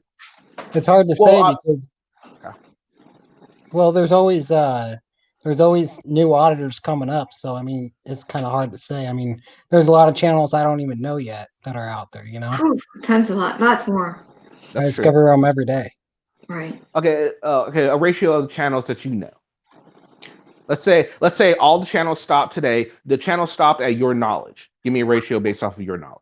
Okay. I think that only maybe 5% make big money, and the rest are there because of the passion. That's what I was just going to say. I was going to say about 10%. 10%, 10 to 5%, yeah. I think probably 10% make big bucks, but they've been in it since the beginning, and But people know them more, so they're just more popular. So right now you got so many coming up, you don't even know half of them, and I get a lot of emails from people asking me how to do this. So, okay. So Comfort Dolls thinks 10% of actually care about the First Amendment. I think I would go a little higher than that. I thought who made the money, who's in it for the money, or who makes the most money. 10% make the most money, but as far as how many people care about the First Amendment, well, they all did when I started. I'd say at least 85%. You can't fake it. I don't know. Tell Anselmo or Josh that. I think you can get more views off a kitty channel or a dog channel.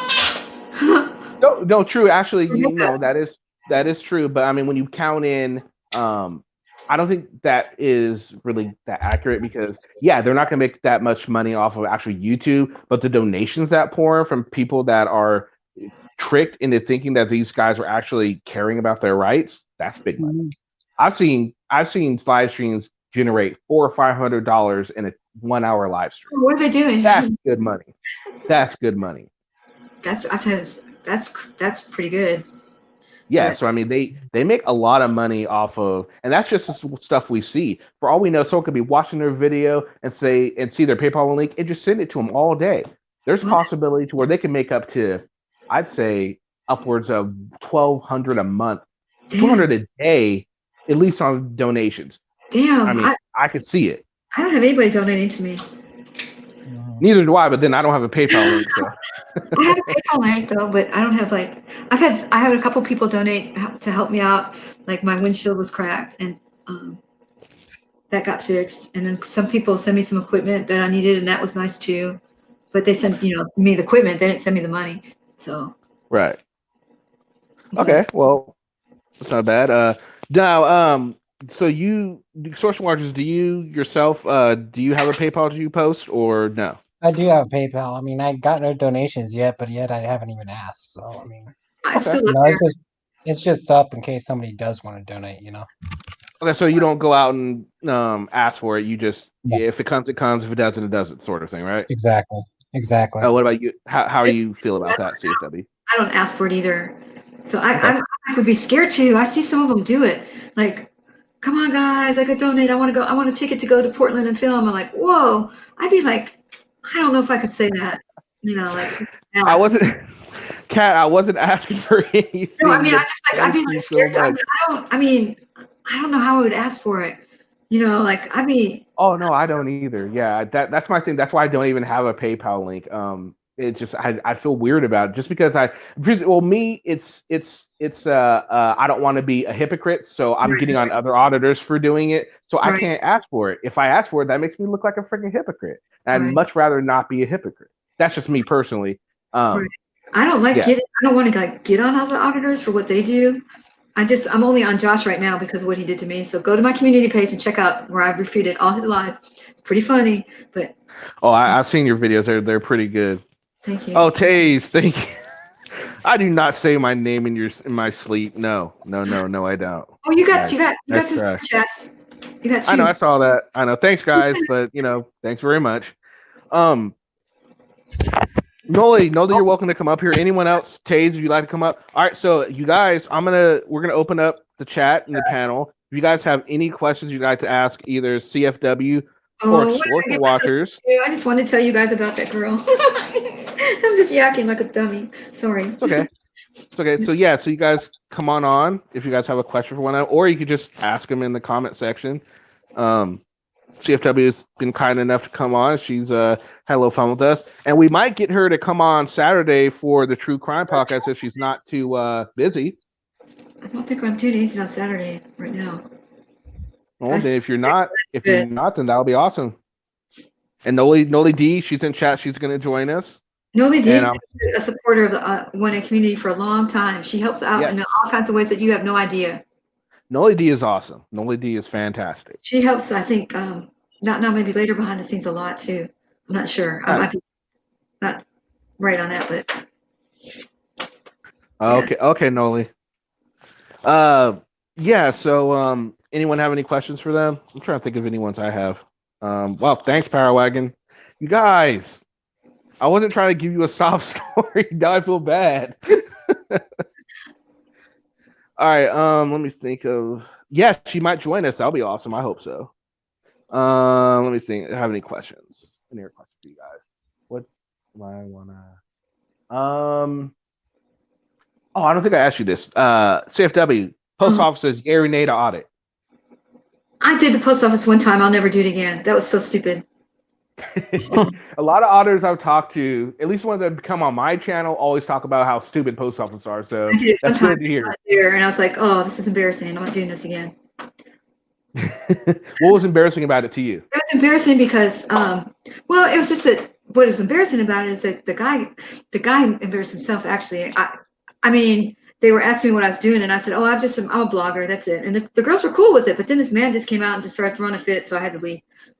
So I was like, "Well, that was fast." Okay, right. You know, and what am I auditing in there, anyways? I'm just testing to see if they're going to tell me to get out with my camera. I mean, you can't see behind the counter if they're doing anything, if there's any aliens back there working the mail. So. Okay, but at the same time, like, what are you doing when you're auditing like a public health spot? You can't go back there. Yeah, I just do courthouses. I do jails. I asked for the jail roster, but yeah. Did they ever give you the jail roster? Yes, I've gotten a jail roster a lot, and it's awesome. Because, yeah, it's really nice when you get one because it's like amazing. You're like, whoa, your jaw falls onto the floor. But you know, I had an incident the other day where I was cop watching this girl, and she went to jail for methamphetamine, but I only knew her first name. But because of the jail roster, I was able to find her, you know, and see what was going on with her case, only because of the jail roster being posted at that jail. If it wasn't posted, I would have to know her first and last name, her birth date, everything. But at least, you know, jail rosters are important because we don't want to lose somebody in the system. Okay. Now, here, I actually do have a question for both of you guys now. Okay. So do you guys think that there is a standard vocabulary for auditing? Yeah. You mean like I agree. Things that, yeah. Detain, all those words. Rebuttal. Yeah. Yeah. Yeah. So trespass. You can't trespass my eyes. That one's getting old. Yeah, agreed. Now, do you guys find it hard to try and differentiate yourself from other auditing channels out there? And if you do, what sort of steps do you guys take to differentiate yourself from other channels? Go ahead. So you're seen. How do you make yourself? Mean by that? Like, well, like, you know, there's a lot of channels that are going out there doing the same thing. Like this is along the lines of vocabulary. Like there's the standard vocabulary. Yeah, of course. So do you find it hard to make yourself stand out in the crowd, in the sea of auditors, so to speak? Yeah, I do, because that's all I watch these, you know, am I being detained, all this rebuttal stuff. So yeah, it is kind of hard getting out of that loop of, you know, just saying the same thing over, you know. So what do you do? What do you do to try and get out of that? Personally, what do you do to differentiate yourself? I actually don't. That's one of the things about me. I just stand there and film. That's one of the things I do. I mean, that's my differentiation. I just stand there and film. I don't like try to get a reaction out of anybody. Okay. All right, fair enough. What about you, CFW? I'm a girl, so it's easy for me to differentiate myself. And I'm a talker, so I'll go up and just like talk to these guys and just try to see where they're coming from. Please. But I'll say some really wild, off the wall shit and never get in trouble for it because of the way I ask it, right? And I also like interviewing the people that are around the situation, like homeless people that happen to be there, or whatever. people in the street, like what do they think about what's going on that's happening right there or whatever. Yeah. So I do a lot of interviews, and I'm a girl, so I can get away with so much. And the idea is not to get arrested. People want you to get arrested. So many times I've had people comment and say, why'd you give your ID? Well, I didn't want to go to jail. So yeah, it's not the idea. At least I got it all the way up to that point. Everybody knew that I didn't have to ID, right? But I ID'd anyways because, like I said, I'm not going to jail because no one's going to pay my bill to get out. All right, so Jan has a question for you, Carolina. He wants to know, what does freedom of speech have to do with insult? What does that have to do with rights? Is there nothing like decency? Well, sometimes if he's asking why it's not decent for me to insult them, I insult them because I've seen them insult other people, right?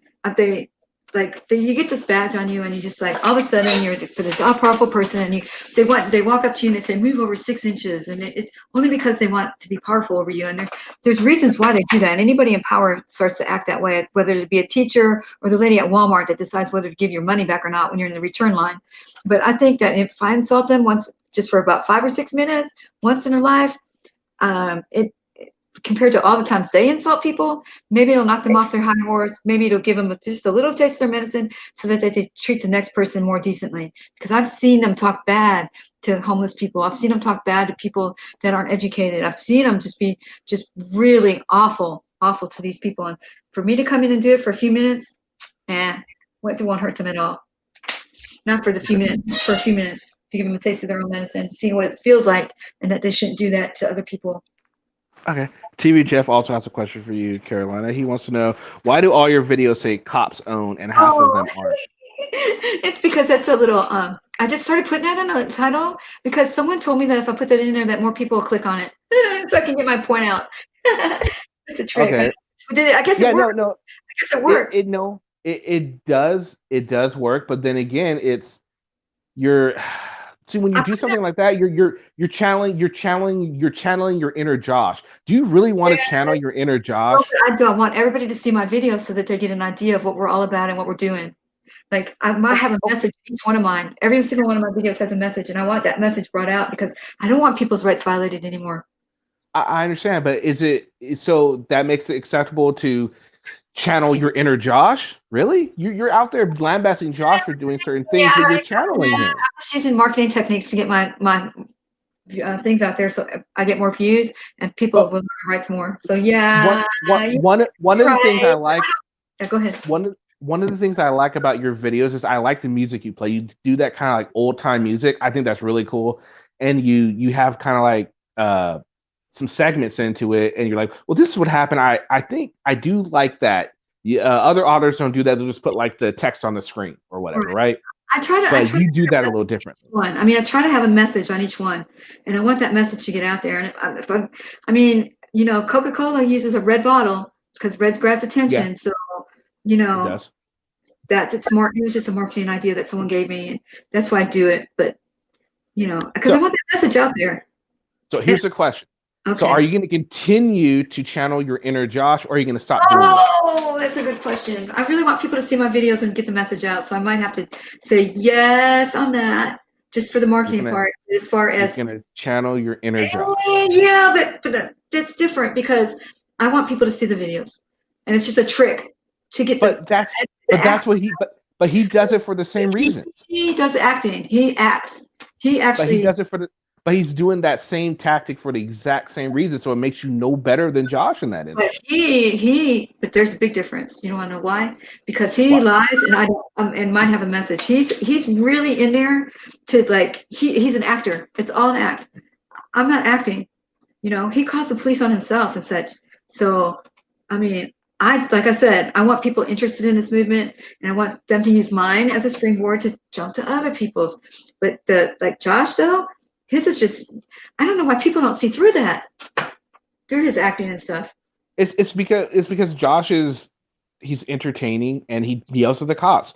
And unfortunately, a lot of people who are, like you said, when the cops yell at them, we want to see that person get back at sort of thing, and he's capitalized on it. He's doing it for clicks and views, just like he's saying when the cop got owned, when the cop didn't get owned. Didn't get owned. He's using it to get his clicks and views, and I want clicks and views too, but I want people to get to have their rights. I want people to. I got into this for people to learn their rights and not to be shafted, and not to as a passenger to have to ID and things like that. I want them to know their rights so that they don't get screwed over by the cops. So if he lied and said the quartering soldiers won, that's kind of. Yeah, I'll have to. I can't bring it up now, but if you like, one of my videos shows it. It's one of the last ones that says Josh. You'll see it says Josh Third Amendment if you want to check it out. It's just like a 20-second clip of it. You don't have to watch the whole video. Just you want to see the clip. Yeah, he basically I'll just tell you. I'll tell you what exactly happened. What happened was he's talking to the cop first. All right, I tell you exactly what happened. I know I've been watching Josh for a long time, so I pretty much know what's going on. He was getting into his spiel where he says to a cop, "Do you know the Constitution? Tell me the First Amendment." You know how he does that lately? Tell me the First Amendment. Tell me the Second Amendment. He got to the Third Amendment. If you tell me the Third Amendment, I'll leave you alone right now. And the cop couldn't tell him the Third Amendment. He's like, "I'll tell you what the Third Amendment is. The Third Amendment is you don't have to quarter soldiers." And I literally, this is what he said. "So therefore, you're violating my Third Amendment right because you're being aggressive, and you're stopping this guy from moving across the street." I'm like, wait, did I just hear that right? Soldiers.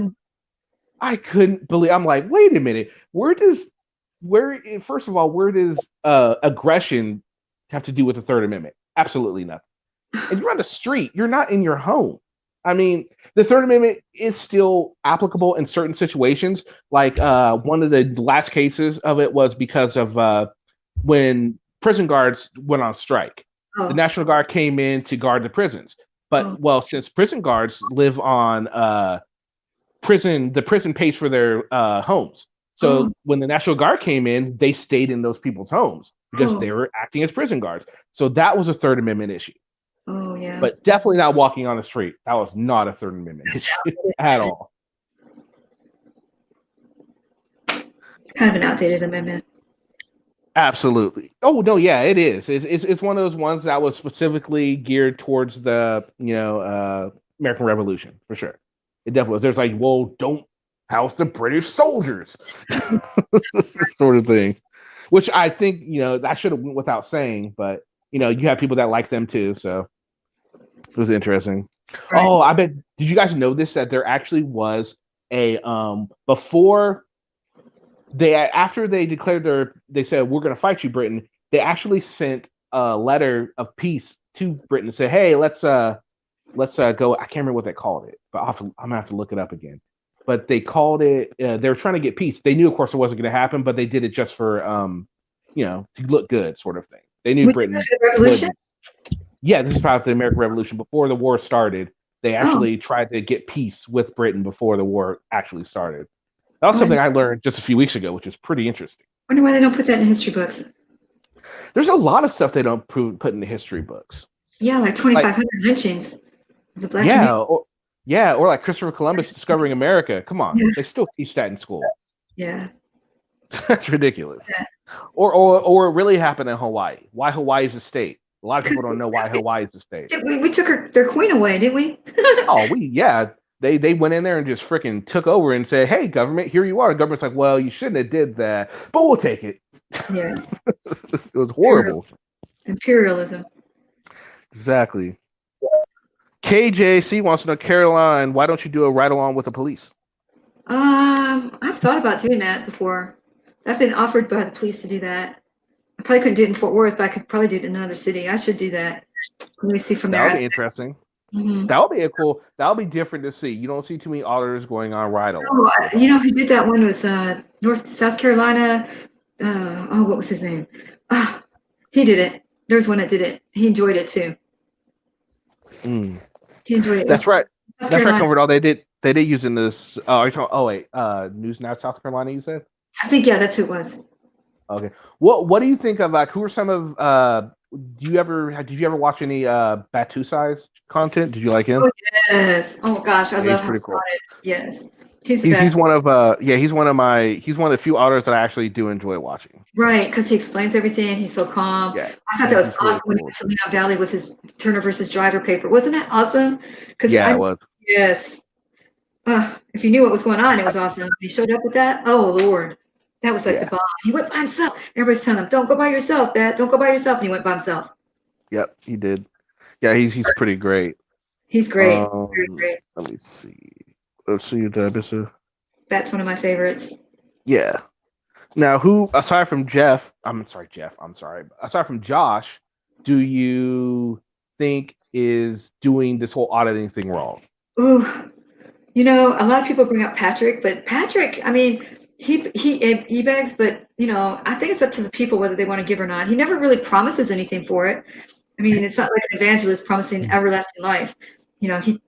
So once that money leaves your hands, wherever they put it, they put it. But Patrick, I don't think he's getting as much money as he used to, because he seems to be e-bagging a lot more than he used to. But and that's Josh. Wow. He posts content like multiple times a day, so he's out there doing this. Yeah. So it's not like he's just trying to profit. Yeah, I don't know who. True, but he's also posting staged videos too, and that's not very. That's pretty shady. I think that's shady. Yeah.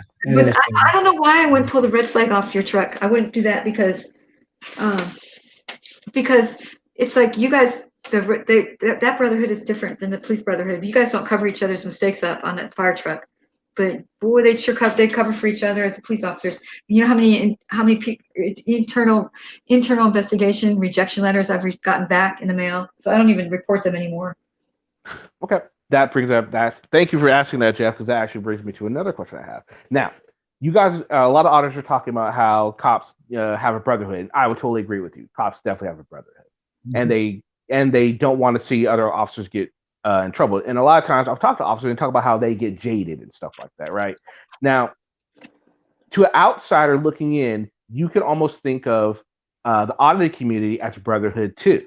Because I mean, I've talked to auditors who say, I'm not going to say this about somebody because I don't want to burn any bridges or something. Exactly. That's the same problem with the cops. So they're absolutely being they're doing the same thing that they're getting on the cops for doing, and that's just ridiculous. And I don't see how they do not see it. Or if they do see it, would you think they don't see it, or they see it and they just don't care? Which one do you think it is? Ooh. I mean, the only one I've really witnessed personally is Josh, and that's the only one I've witnessed personally. But if I was out with someone that was auditing with me and they pulled some funny stuff, I would go home. Okay. I wouldn't stay with them auditing. So were you familiar with Glenn Serio? Yes, I heard about him. I don't know him. What he did? Oh my gosh. Yeah. I mean, if he just said the N-word, okay, it slipped out. But no, he berated that man. He just went on and on and on. There was something wrong with that. I would never audit with him. Ever. Absolutely. You can't trust him. Now, it's Source and Watchers is one of the few auditors that actually called out Glenn on video and said, Josh, of course, is another one, but I have a total different theory on why Josh did that. And it's completely a selfish reason. But I'm not gonna get into that. But my question is, why do you think more auditors aren't calling him out on video and trying to excommunicate him from the community? And Casey Cameron Boy is actually going out there filming content with him. Now, Casey Cameron Boy, of course, has been on record to tell me that he wants to be a city official at some point. Going around with Glenn. Cameron Boy went up there to film with him? Yeah. When did he do that? They were threatening people with lawsuits. Yeah, there's many videos that he's out there filming with Glenn. Casey Cameron Boy. Oh, with Glenn. Oh. Wow. And a cop actually said, do you know this guy was being racist to a cop? And Casey said, I don't think he was being racist at all. Did he see the video? If you could watch that video, it's obvious Glenn was being racist, right? Yes. So Casey Cameron would pretty much say, I don't think he was being racist. Well, I would have said that 2 years ago also.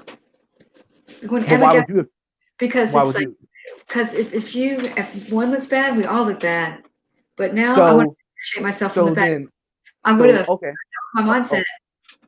Okay, so then 2 years ago, you would say you would be to say whatever you have to protect the auditing community. Protect him, but when you got that, just the racist thing is just right out there. You can't protect that. You can't. No, I agree. I totally agree, and I guess That's my question though. Why do you think more auditors aren't calling him out on such a thing? The press came out against Tow Truck Girl getting that money for Josh when he got let out on an ARA bond or something like that. That was like, I was like, whoa, I can't believe he actually did that. He's talking about an auditor. But when the evidence is right there in front of your face that these people are not good auditors, they're shady, they need to be called out. They really do. Yeah. Have video evidence of it. Yeah, absolutely. I mean, Taze wants to know. Taze asks, as a teacher, how many bad teachers have you reported? I used to be a teacher. The problem with that is I never did because when you're in your classroom, you don't get to watch other people teach. You only hear it from the kids. So I always told the kids, like, if that teacher's that bad, tell your parents and let your parents do it, because you're stuck in your classroom and they don't let you into their classroom to see it. I've seen some shady stuff in the hallways where I just go up to the other teacher and say, hey man, that was kind of rude what you just said, just get them that way. But there was no way to report a bad teacher. There's just no way, because you're not in their classroom with them to see it. But but I would report one if there was one. And I'll tell you what, everybody that's listening within my earshot, if a kid comes home and tells you, my teacher is mean to me, believe your kid and pull your kid immediately, because these teachers, a lot of them were the ones that were bullied in high school. They'll tell you, when you're having personal conversations with them, and you can, the way some of the kids will tell you how they're so unfair to others, it's amazing. Yeah. I just had the opportunity. I didn't have the opportunity, but I would. They're bad in every single profession. So this question is for both of you guys. It's about the case of Cameron Boy. Do you condone, like, will you guys ever work with Glenn if given the opportunity? Never. Commercial watchers? No. Okay, fair enough. And I heard he was doing defamation lawsuits or some bull crap like that. Oh yeah, he's screwed. But the only thing is, it has to be not true in order for him. It does. It does. Oh, that's just crazy. Like, and I just love the fact that when a lot of these fraudsters, they say the camera doesn't lie. Yes, you're absolutely. When you're caught doing something stupid, it doesn't lie then either. It's not just against the cops. It's when you guys do stupid shit too. Yeah. It's just one of them things. All right, guys, I'm gonna go ahead and put the thing back up. So if anyone wants to join, we had Tulare Cop Watch in here for a minute. Hey, Kenny, I want to bring something up though. Sure. Okay, yeah. So I mean, a lot of like Masshole and you guys claim we're given the false information about poster number 7, but saying you don't have the right to film in a post office is also giving false information. Because you do. They're just looking at the wrong section inside poster 7. I read the whole poster 7. They're looking at the wrong section. Well, no, it's in the photography session. It's you have to get permission to film there, unless it's a public meeting. But when you guys are just walking in there, it's not a public meeting. The way I look at it, you get to film until someone throws you out. That's the one they're looking at. I'm looking at a whole different section to the right of it, where it says that any laws. I mean, this poster doesn't overwrite any federal laws. Oh. So, what's up, Jimmy? Hey guys, how you doing? Jimmy. All right. Oh, Jimmy's he's my worst critic, but he's so nice. He like sets me straight a lot because I'm still learning. Kenny, I've got to come up my monkey seat because CFW keeps pinching my flamingo feathers. He likes me to pull but yeah, naked as a flamingo. CFW, give my feathers back, woman.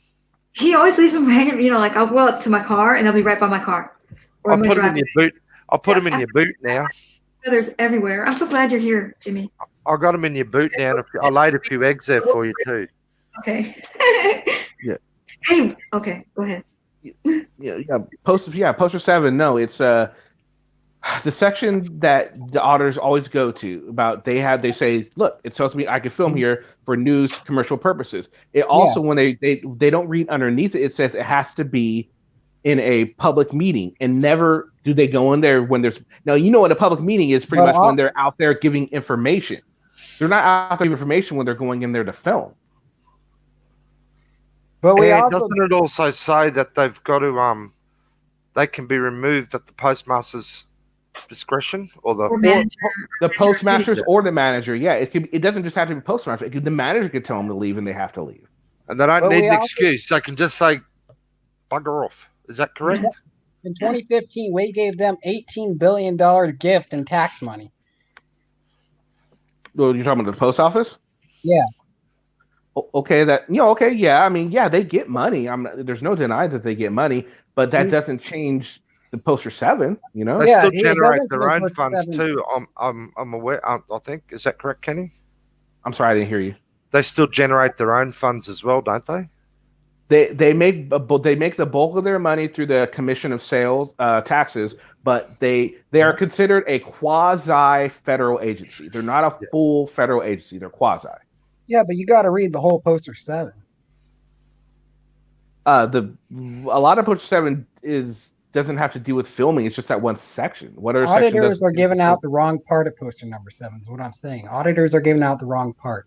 There's another part that says that poster may not override any federal laws or state. Okay. Which means if they kick you out of that public place, it's overriding the federal laws, right? But that's not true, because you can get trespass from a private place. That's another myth auditors perpetuate. That you cannot get. Yeah, you can get trespass from public. Yeah, but don't you have to be obscene or something like that? You have to be like obscene and acting out. You don't have to be anything. They just can trespass you. They just make stuff up. Oh, I don't know. I've never been trespassed, but me neither. Yeah, but you can totally be trespassed from a public. Let's say, do you ever go into a park at night? You can get trespassed. You'll get arrested for that. Yeah, I've seen. It's still a public place, but you're still trespassed from it because it's after hours sort of thing. So like when you see these officers when you see sorry, I want to know why I keep saying Jeff. Anyway, when you see these auditors go and they're like going to a police station after hours, they're like, well, you need to let me in. No, it's after hours. And if they do let you in, if you don't leave when they tell you to leave, and you know they won't, they're going to get trespassed. And then they'll go to their audit and say, oh my God, I was illegally trespassed from a private spot. And then they'll realize that, no, it was after hours. They let you in, sure. But as soon as they say leave, you have to leave because it's after business hours. Kenny, at what point does harassment or disorderly conduct kick in? In regards to what? Any auditing. Any auditing crap.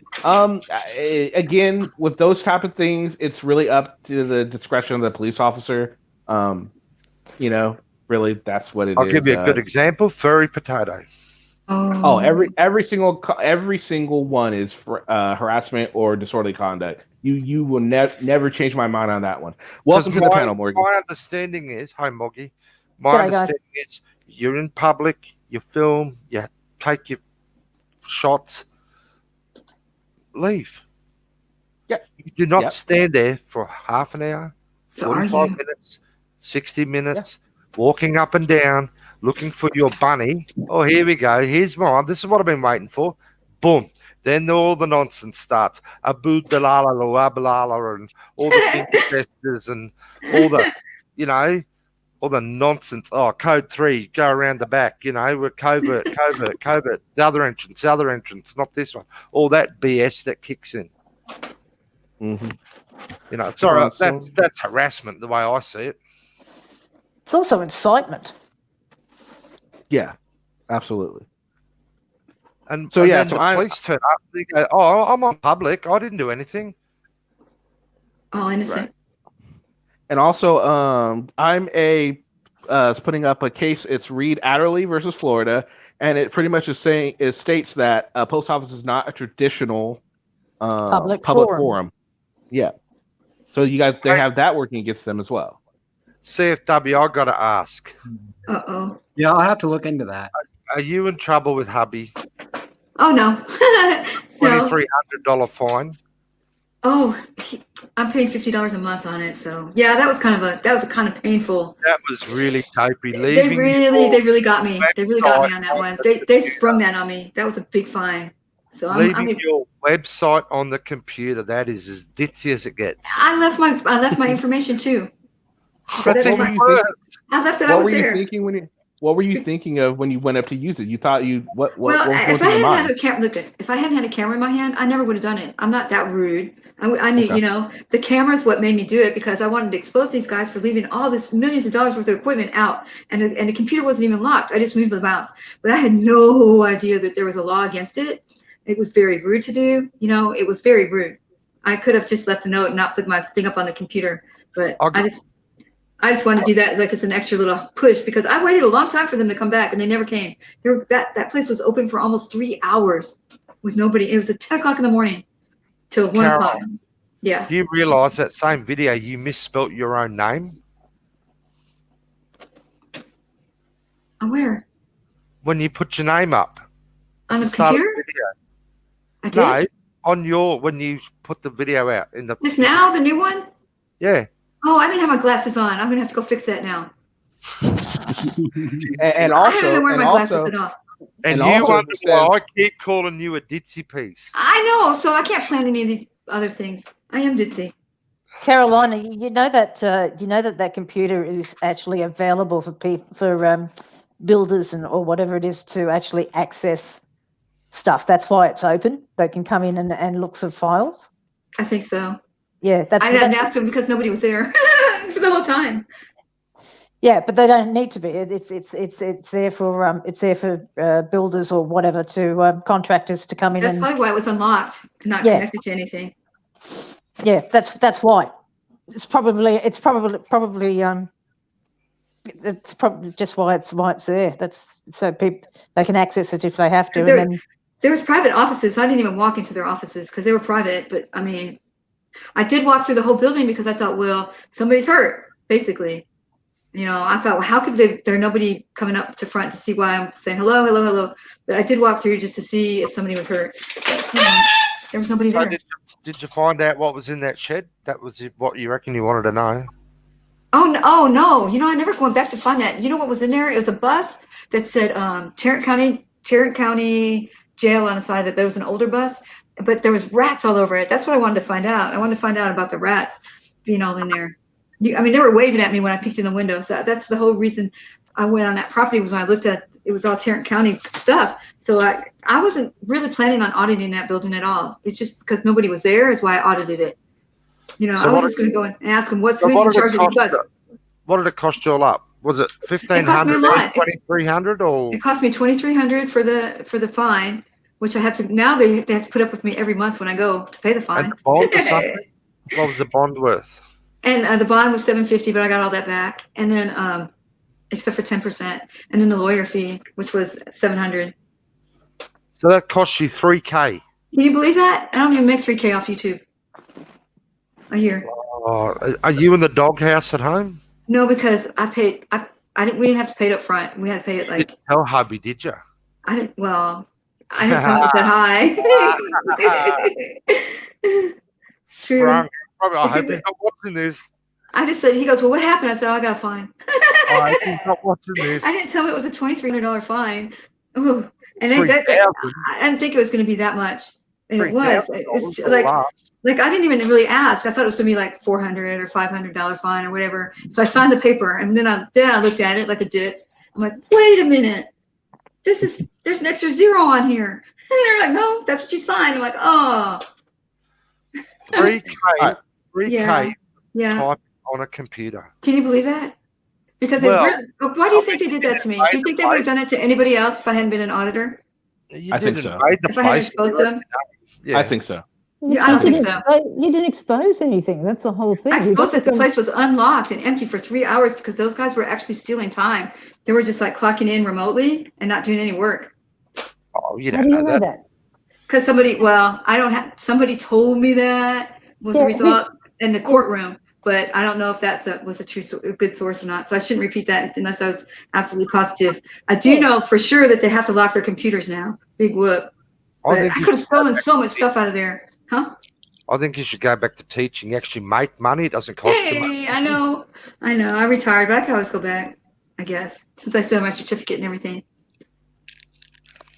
All right, there's a link, Taze. I think I might do substituting this year. Well, I'm just saying, you go to if whatever hours you work teaching, you make money. It doesn't cost you $3,000. I don't make money auditing, that's for sure, or on YouTube. The link's right there, Taze. All right, so I have another question for you guys. Okay, so you guys are talking about the whole. All right, this is in regards to like retaliation. Now, a lot of auditors claim that police are retaliating against them. They're following them. They're doing this and all that, right? Now, when an officer comes up and talks to an auditor, a lot of times they'll say, "Well, now that you come and talk to me, I'm going to go and film these license plates." That's retaliation. Change my mind. Oh, yeah, that's, you mean the auditor doing it onto the cop? Filming them? That's retaliation for sure. Obvious retaliation. Obvious. That is obvious. Now, why does it make it okay for them to do the retaliation, but then when they get all butthurt if somebody else does it to them?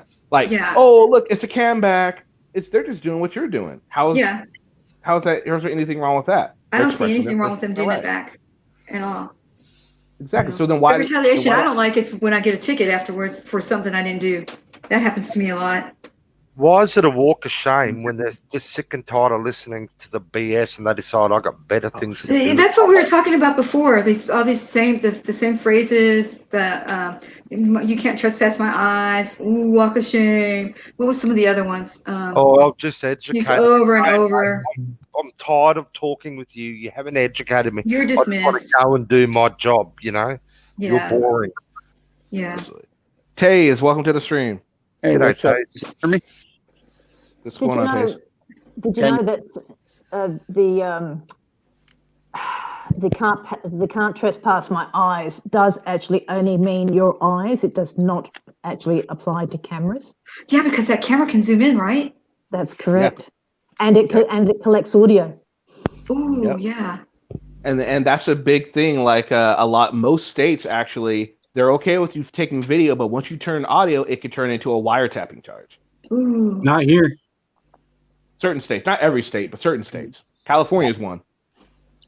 Man, it's gonna be interesting to see what will happen with those drones. Kenny, why isn't that enforced then? California has some of the strictest wiretapping laws in the nation, and they do enforce it. I mean, there's people get in trouble for that type of crap all the time. Like, if the rule is, if you think that your conversation is shouldn't be heard, like you're private enough to where you shouldn't be heard, if someone takes audio recording of it, you can sue them for wiretap. It's called two or one person consent states. Yes. Yeah, California is a 2-person consent state. Hey, Kenny, can you hear me? Yeah, sure. What's up, Taze? Hey, I just wanted to say a couple things and I got to get down. Okay. So I just wanted to talk about poster 7 for a second. Everybody only reads that one little paragraph, that's a big poster. And what do the people that quote poster 7 feel about the part that gives the post office the right to search them, search their packages, search their purses, their bags, whatnot? I'd love to see the post office try that sometime and see these auditors' heads just explode when that happens. That's a good question. Sourcing Watchers, you said you read the whole poster 7. So what do you think about that part? I didn't see that part in the poster 7. I'm not gonna lie. That's like in the first paragraph. That's like the leading thing in poster 7. I don't remember seeing that part either. I do believe that's there because there's a lot on poster 7. A lot. Unless your package. Yeah, I wouldn't doubt it if it is on there. Unless your package is addressed and you're going straight to have it mailed, obviously they can't inspect that. But if you're carrying a purse or a bag or something like that, they can walk up and say, I want to inspect what you have in your bag. That's crazy. That's interesting. Can they pat you down? Also, I wanted to say something about Adderley versus Florida and trespassing. Okay, go ahead. The Supreme Court has ruled over and over again that public officials have just as much right to trespass as people from private property. They have the right to make sure that the building that's under their care is used for the purpose that it's there for, and not for any other reason. So you can't just wander around and hang out and whatever. So, and also I want to say that I tell everyone, hey, if this happens to you, get out your phone, go to YouTube or whatever, and start playing music real loud, and just stay close to the auditor so that they're going to pick up your deal. Yeah, And they if will you're no on longer a be channel monetized. and if you're on a channel that's monetized, you go to Google and put a complaint in, and they will take that down because now you're making money off your image. Right. Now, anyway, I just want to say those things. One last thing. 3 years ago, I put out a challenge, and I've reissued it several times. Put together a list of auditor/cop watchers who are either who are not on an SOR, a sex offender registry, or have a history of domestic violence against women. Just those two things. I don't care if you're a bank robber. I'm just talking about those two things. You put together a list of auditors that don't fit that description, and I'll put together a list of those that do, and I guarantee you, my list will be longer. So you people that are in the auditing, cop watching, you are purposely associating yourself with some pretty bad people. That's all I gotta say. Okay. Thanks, Taves. All right, yeah. So that brings up another. Carolina and Source Sports. I'm sure you guys are both familiar with News Now Houston, correct? Mm-hmm. Yeah. Yeah. And you guys are familiar with his past transgressions, yes? Yes. Of course. And his current predicament, the court case he has, right? Yeah. Okay. Now, that's just one of the people that Taze was alluding to. There are many others, but for him in particular, do you think that the fans and audit community is granting him some sort of reprieve from these actions just because he's out there auditing? To me, and a lot of people on this channel, we believe that is the case. Do you guys believe that's the case? No. Nope. No. No. You don't. 180,000 subs, Carolina. Here's what I think. Okay. So like before I started doing this, I didn't know that there was an insider thing and people all knew each other. I just watched the videos, and I think that a lot of the people that just are just watching his videos and don't know that there's like other scoop or other stuff or drama in our community. I don't think they know that there's a community. I think they're just enjoying his videos and don't even care about the rest of it. I don't think they know. I don't think most of his subscribers even know about him. Okay, but what about the subscribers that do know and use that as an excuse? Ooh, I don't know. Like the ones that do know. I don't think there's that many that do know.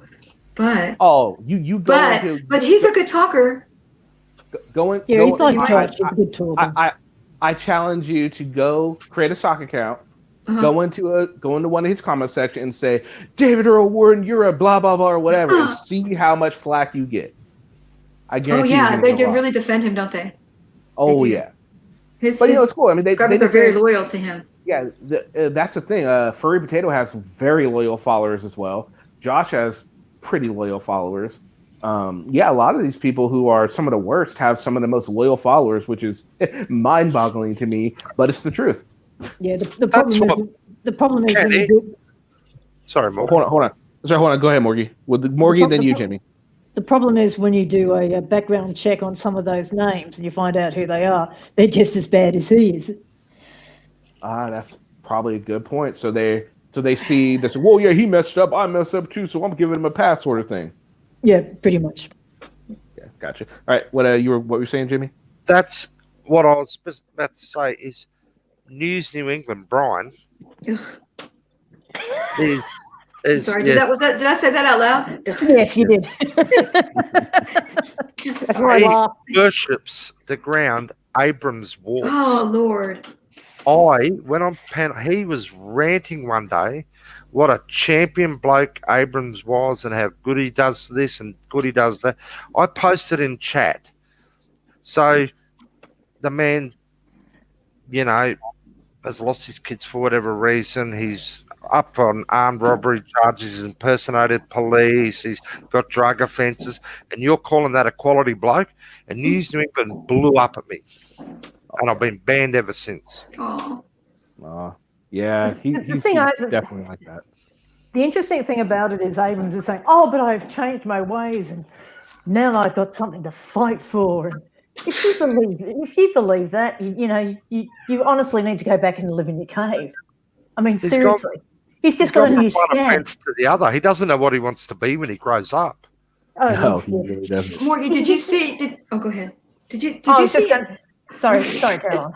Let me ask you really quick. Did you see his latest video where he made that kid put the stocking over his face and crawl along the sidewalk? Waiting for him to get shot, yeah. Yes, okay. I was hoping you saw that. Oh, yeah. Ridiculous. First thing I said, I was. It went live while we were on in Discord, and we started playing it and going, "What the fuck is he doing?" He was waiting for him to get shot. Yeah, he was waiting for him to get shot. Absolutely, and I actually talked to Omaha Cop Block before, and he did say, I remember him say something about going to film with Josh, and I was like, really? And I actually did get him to say, there's some issues with the auditing community. Of course, he was very agreeable when he came on, but then to see him the way he's doing now, I want him back on again so I could hit him on some shit, because he was a little too agreeable. He was a little too. Oh no, I think he'll come back on. He's like a puppet. Oh, agreed. He's Josh's puppet. He got pulled over on the way home to Nebraska or somewhere today without his plates on, and the cop gave him dumb. The cop gave him a pass for the COVID because of the COVID. So he got lucky, but he's 3 months. His plates are 3 months out of date. See, Kenny, this is what I don't get. Like, I always thought Brian sucked onto Josh's coattails for likes and subs or whatever. But he's still there 3, 4, 5 months later. Now Santa's in bed with him. Now Santa's supposed to be an ex-policeman and a minister. An actual minister, reverend, whatever you call them. And he has a lot of his followers are Christians. And he preaches gospel and blah, blah, blah to them. And here is a convicted felon, druggo, blah, blah, blah, blah, blah. We all know Josh's record. And I got in their chat and I said, guys, do you know about this bloke, that Santa's hanging around? And I got hammered. It took me 2 hours to get through one of those heads. Yeah. It's fascinating. It is. Ham, I can't comment on him being a pathological liar because I haven't watched enough of his content to form an opinion on that. But as far as him being a sexual predator, I do know that he was convicted of some pretty foul crap. So I will say that much. But as far as a pathological liar, I don't know. And I'm going to be completely honest with you guys. When I first started watching Auditors, I actually thought Newsnight Houston was decent. I thought he handles the situation quite well. As an auditor, he's not bad. But when I learned about his past, it totally changed my mind about him. I'm not even going to lie about that. It did. I look at him completely different now. But as far as just auditing concerned, he's not bad. I think a lot of his viewers don't realize he's got that past.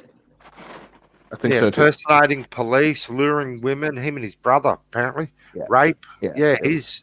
Oh, his brother too? Yeah, his brother suicided. Yeah, it was pretty bad. So then he's up on charges of molesting 2 of his daughters right now. It's supposed to be the trial. Trial's supposed to be happening this week. Yeah, Carolina, he and his brother owned the security company that got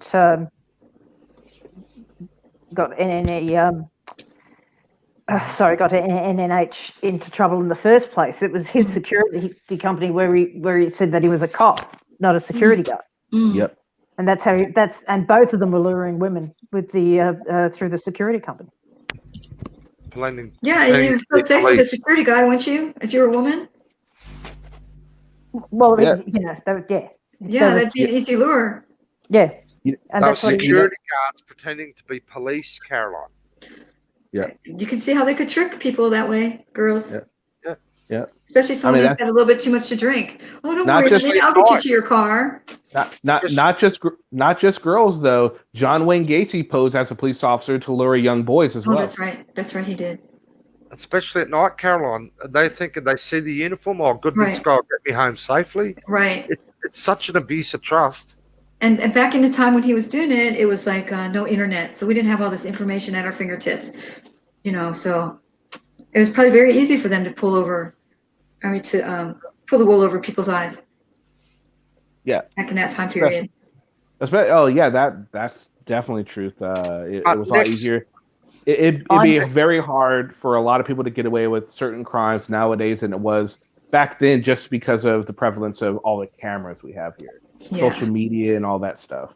Kenny, what makes me even sicker, I mean, I'm a father, I've got daughters, for him to I'll say allegedly because it's not, but if he did molest his own daughters, shut up. I'll say something I shouldn't say. You mean he'll be on your visiting list when next time you go to the States, mate? If I go to the States, I'll just go bang, bang, bang, bang, bang, and you guys will all be thanking me. Probably. I'll get you too, Carolina. Don't you worry. Oh.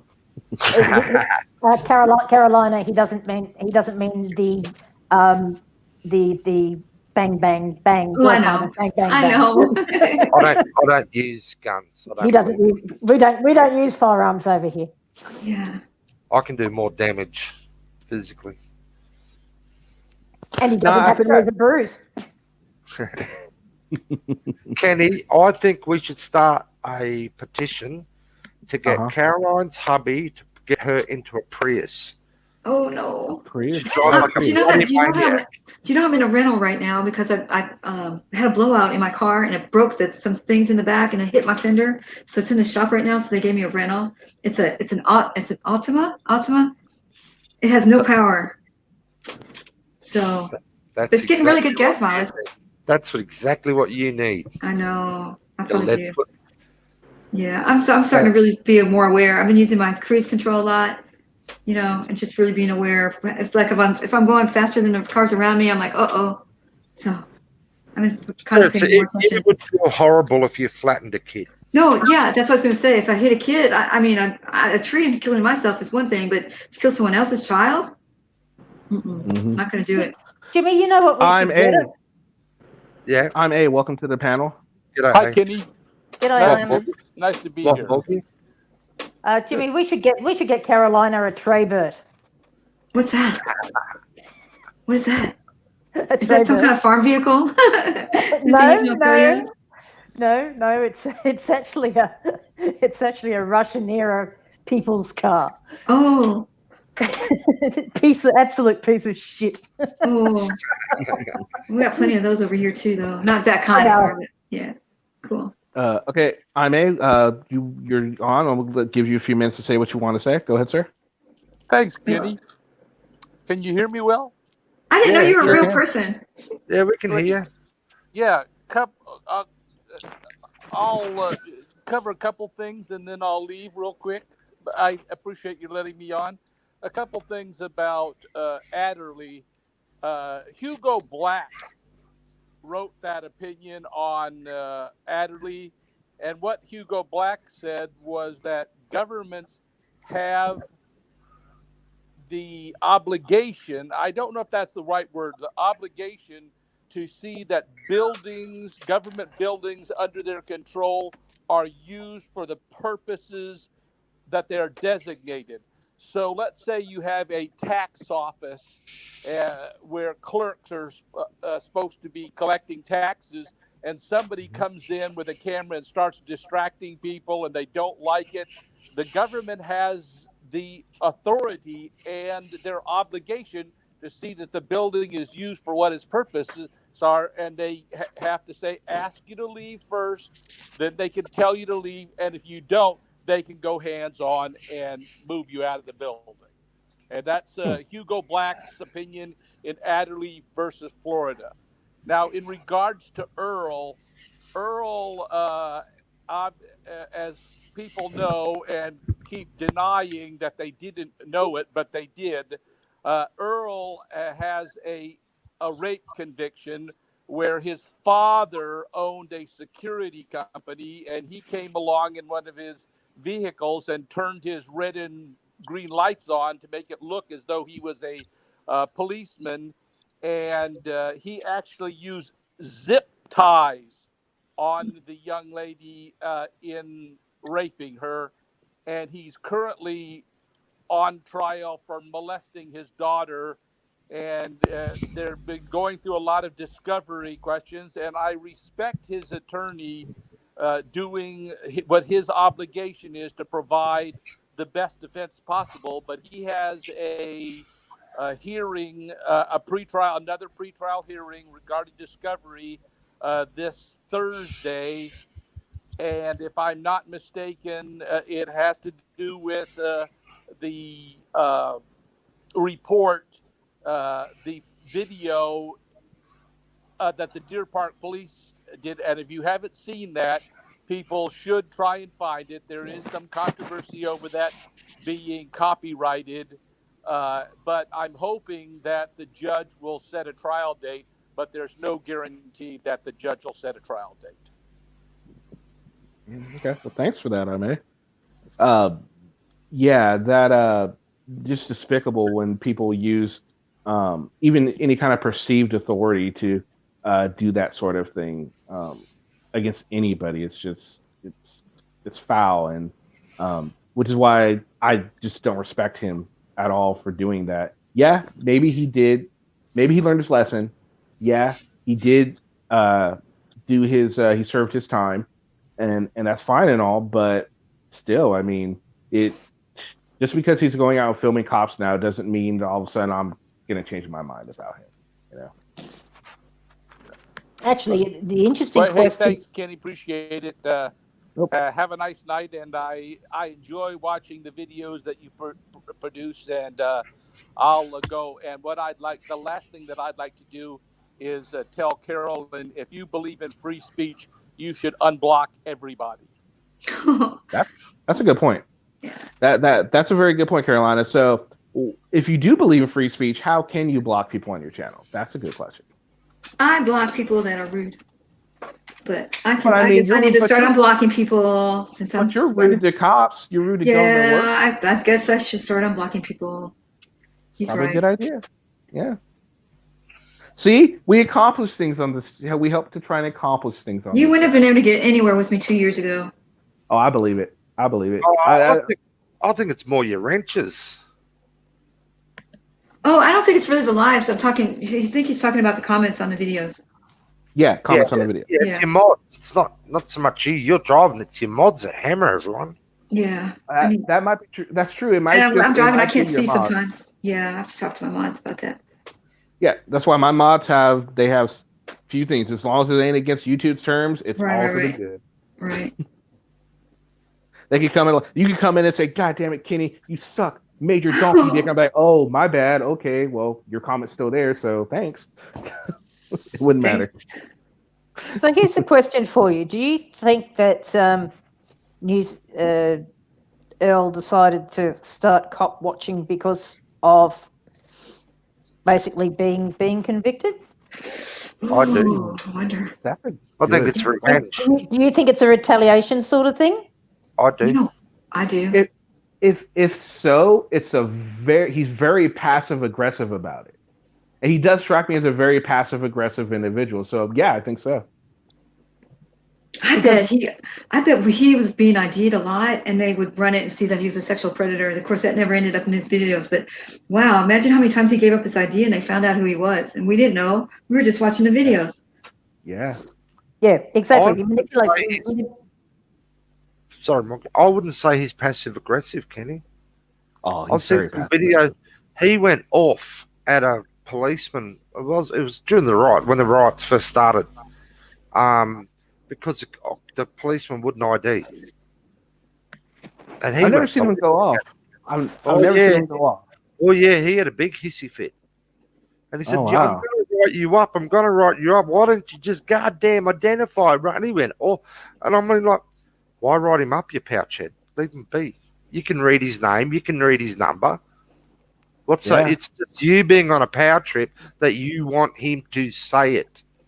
Yeah, absolutely. It's definitely a power trip. A lot of police on trivial crap like that.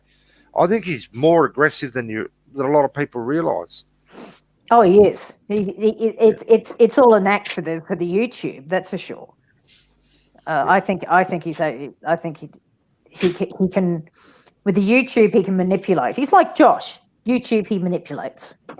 I don't understand why cops aren't faster on their feet verbally. Because there's some of them are, name and bad number, and he goes, "There it is. You can read." And they go, "Would you say that to a judge?" You should. Oh, I hate that. I hate that. There's some more of that verbiage. That'd be what my reply. Are you a judge? Yes, I agree. Yeah. Or I would say, well, I'm not under oath. You are. I haven't taken the oath yet. Right. So. Yeah. I'm not I'm not committing perjury by not telling you, mate.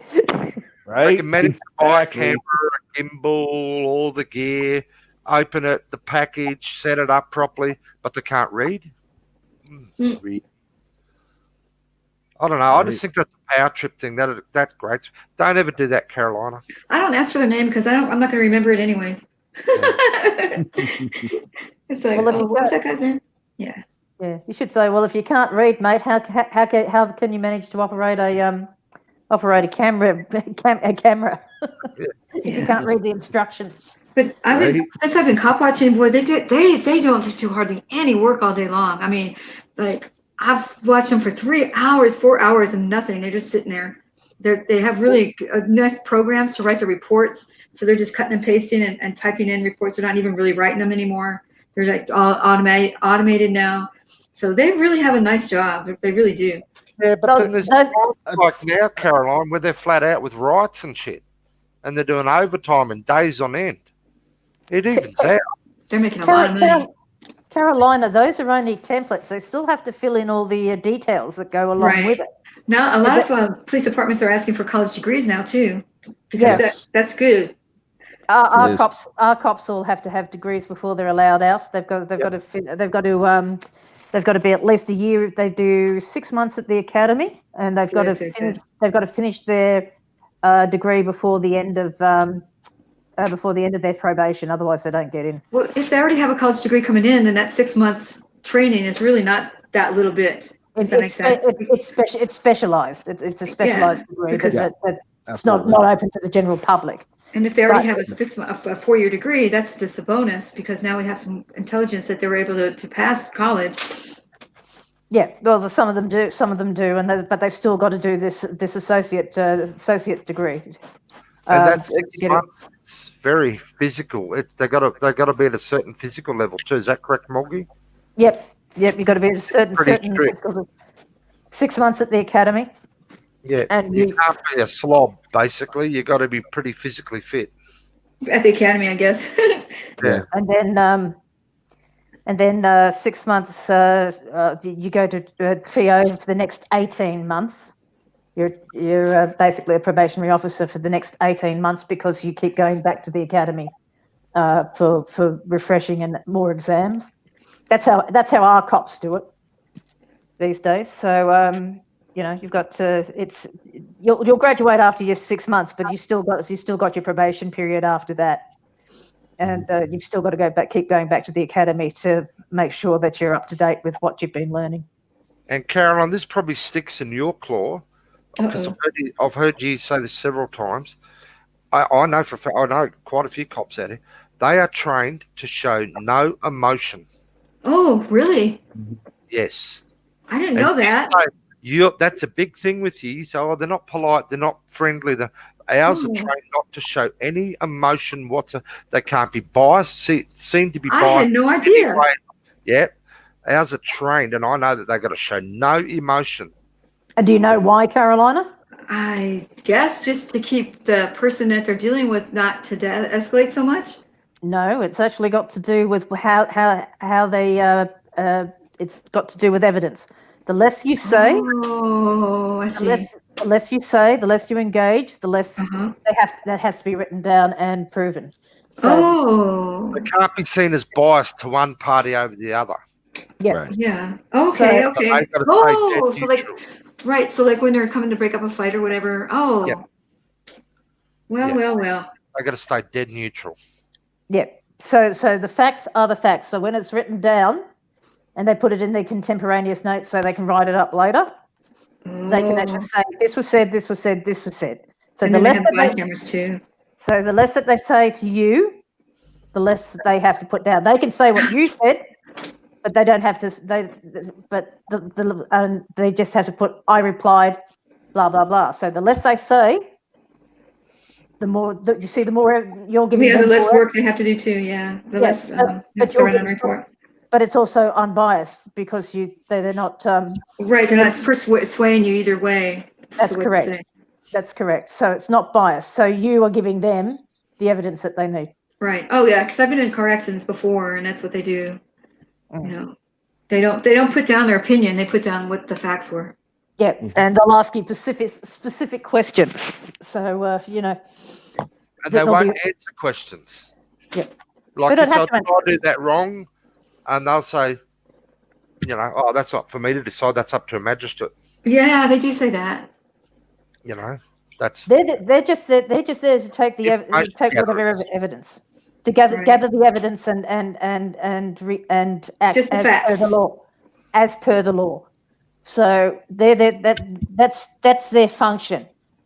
They're there to enforce the law, and the courts are there to weigh up the evidence. So they take the evidence and then it's up to the courts to do it. So they only take that they don't. The reason they don't show emotion or attempt not to show emotion, and the reason they don't engage with you is for those main reasons. Is mainly because of evidence and bias, and they can't be seen giving you either. Okay. Oh, and they don't want to mess up their selves either. So, and then if they don't say anything, then you just can talk your way into a corner. And it's one of those things that comes back to bite them in the ass. Yeah. Yeah. True. So they'd just rather not go there and not put themselves in that position. Smart. I didn't know that. Good information. But there are some that are absolute rude mongrels. There are some. Yeah. But that's in any business, any place. Yeah. They're good and bad. And you got to also remember when cops are out there, when you're talking about how they're out there for like 3 hours not doing anything, not all times are high crime rates. Right. You know what I mean? Right. Like other days they'd just be so busy. Yeah. Yeah, exactly. So I mean, take that into account, and you know, like a lot of these, like what's his face, Silent Boy. I don't know if you're familiar with him. Silent Boy. He's an auditor, and he likes to go up to cops when they're on their lunch break or when they're filling out reports, and you're not doing anything. Why are you not doing anything? And all this is like, dude, he's freaking eating. Give him a break. Relax for a minute, right? Well, they don't get a lunch break. That's the thing. They have to eat when they can. Yeah. You mainly audit daytime, don't you? Huh? I what? You mainly audit daytime, don't you? Yeah. I've done nights before. Most crimes at night. Yeah.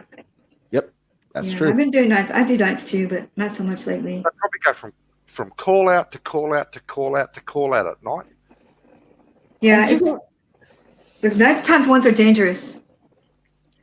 And you've also got to remember, Carolina, that if they're on a call and their shift actually ends, they're not allowed to just get up and leave and let somebody else take over. Finish what they started. They've got to finish what they started. So you know, there's paperwork. Yeah, and do the paperwork afterwards and all that kind of crap. It's not a 9 to 5 job. They don't just stop because it's knockoff time. Right. The bell rang, so it's time to go. Yeah, so you know, somebody's not going to, because it's your call. You're the attending officer.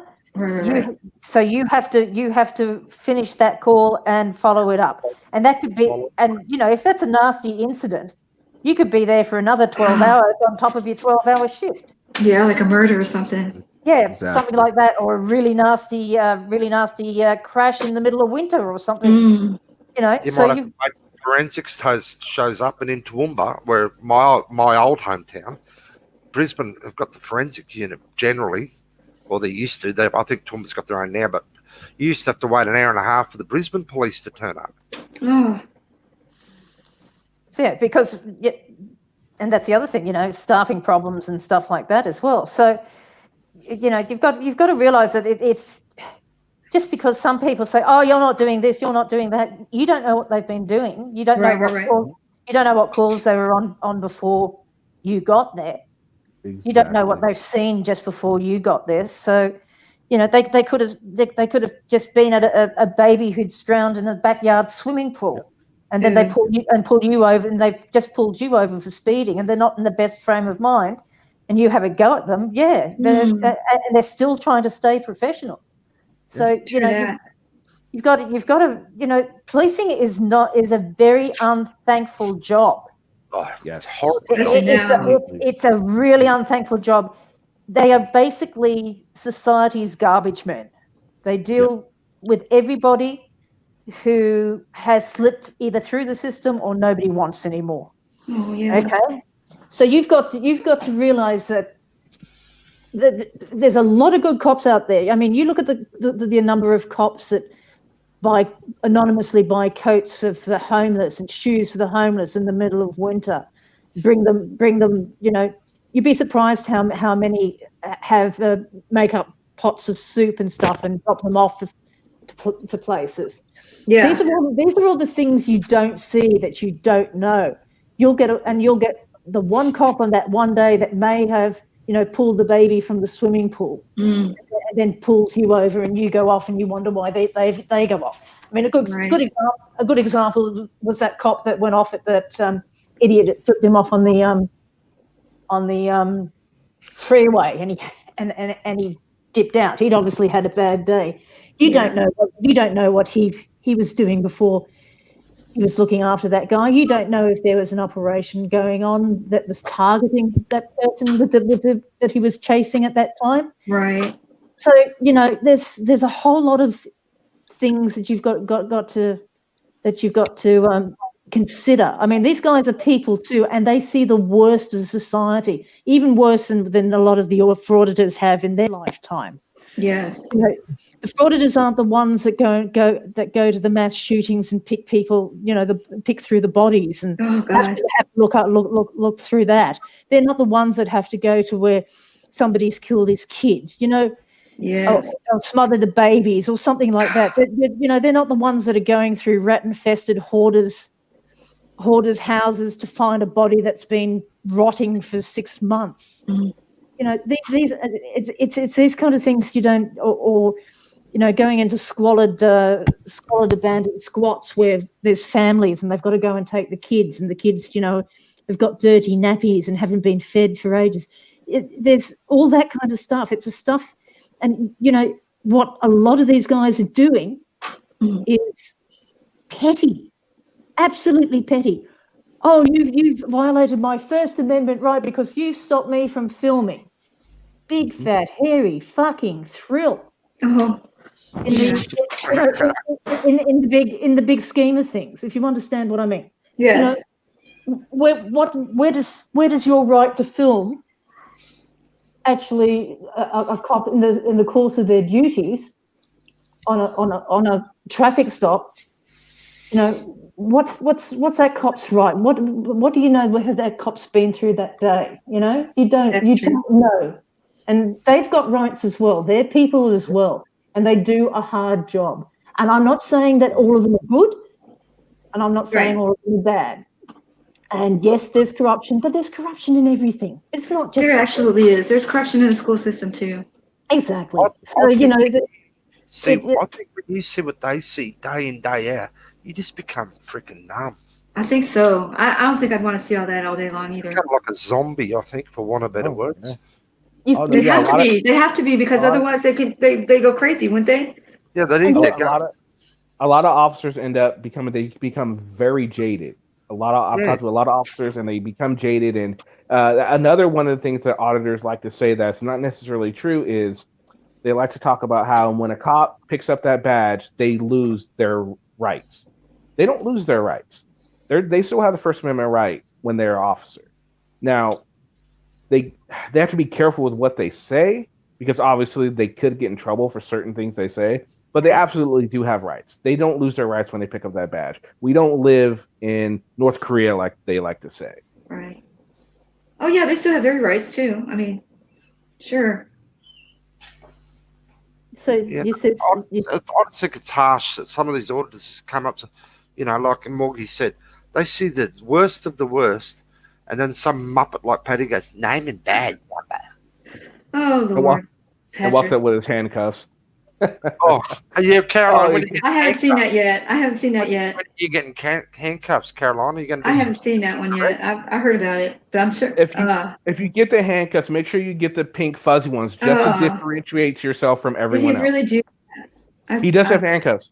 So does Josh. They both have handcuffs. Yep. Josh has, I didn't know Josh had handcuffs. He got him the day after he got out of jail for impersonating an officer. Oh, so that was not dumb. only he did not learn from his hour for a day in jail, he went out and got cuffs, handcuffs. Oh my goodness! So he's obviously in his brain. He's going to do a citizen's arrest properly. Oh, I think he was trying to get Omaha shot. I really do, and he was going to be the first one to get that on film. Just one last thing, Carolina. Just while we're on the subject that we are before we get off it. Do you know that cops are not allowed to talk to anybody else about what they've seen? They can only really talk to other cops. They can't even talk to their family. You mean like they're sworn to secrecy too? Pretty much, it's because of the evidence and all that kind of stuff, because of privacy laws and all that kind of thing. They can't talk to other people. They have to talk to other cops because the information. Girlfriends, or husbands or wives. Yeah, even the husbands. Yeah, even the husbands. They can't talk about like they saw suicide or whatever when they went home. Yeah, how do you talk to your husband about? Oh, yeah, darling, I had a great day. Went to a suicide. Saw this guy's brain splattered all over. It was fantastic. Yeah, you don't do that. You don't do that. So I'm just trying to give you an idea of when you go out there, just remember that they are people and there are things. So I'm just trying to give you an idea of their side of things. And like I said, they are people. Go ahead. They are people. Yeah, they are people. And they I'm are just people, but every time I turn around, the Omaha Police Department assaults a journalist last week. They shot somebody from a fleeing traffic stop last week. They arrested me for being on a public sidewalk last month. So, I mean, it's hard to think of that as human, What were you doing on the sidewalk, though? What do you mean? What were you what was I doing? Oh, I was going down to exposing yourself to little old ladies or something, or were you just standing there? Well, no, I was going down there as media to film downtown at the protest. They had a curfew going on. Well, curfew. But no, listen, I was walking around down the public sidewalk. I was civil. I told they jumped out of the car. They arrested me, and I was completely civil the whole time. And I think it's totally ridiculous because I wasn't doing nothing wrong. I wasn't a threat to anybody. I was just getting coverage around town. But there's curfew. That's where the problem is, I'm pretty sure. Well, see, that's a great example of how not all cops are, good. And this breaks down to a whole agency, what you're talking about. Think of the LAPD back in the day. How many times will you hear about how bad the LAPD is back in the day, when the 90s? Look what they did to Rodney King. Look at all the issues they happen in that whole, as a police department as a whole. Police departments can be corrupted as a whole. That we're not saying that that's not the case. It does happen. And it's unfortunate that it happens. It's unfortunate that it does happen. Yeah. But even though most of the organizations, I guarantee you, there's at least a handful of cops that are in the Omaha police force that will not give you a hard time for things that they shouldn't give you a hard time. I met some good people. I've met some good people here in Omaha. That brings up an interesting thing, Kenny. You say the police of the 80s in LA. Yeah. It's like, they're up against it, and criminals don't play by the rules. Why should they? Mentality. Mm-hmm. Does that make sense? Say it again. Criminals don't play by the rules. Why should they? Okay, yeah, no, okay. See, that's a tricky. It's a really fine line there. You know what I mean? Yeah, it is. And no, you're right. Actually, they don't play by the rules. But as a principle, the police should, in order to differentiate themselves from the criminals. Yes. You know, they have to walk that fine line, and we expect them to walk that fine line. They don't always all walk that fine line. And like Morgan, you guys are saying, like sometimes that cop just had a bad day. Yeah. That you caught that cop on a wrong day. His woman left him, or her husband left. They just tried to save a kid. That kid died on them. They just witnessed a 30-car pile up on the highway, and now you're coming up to them talking about your First Amendment right to film. Yep. In the grand scheme of things, they're probably going to lose their shit over that. And you're going to be like, oh my God, this is horrible. They're doing this, and you don't know what happened before. That's exactly right. There's always, 9 times out of 10, there's always a bigger picture. Absolutely.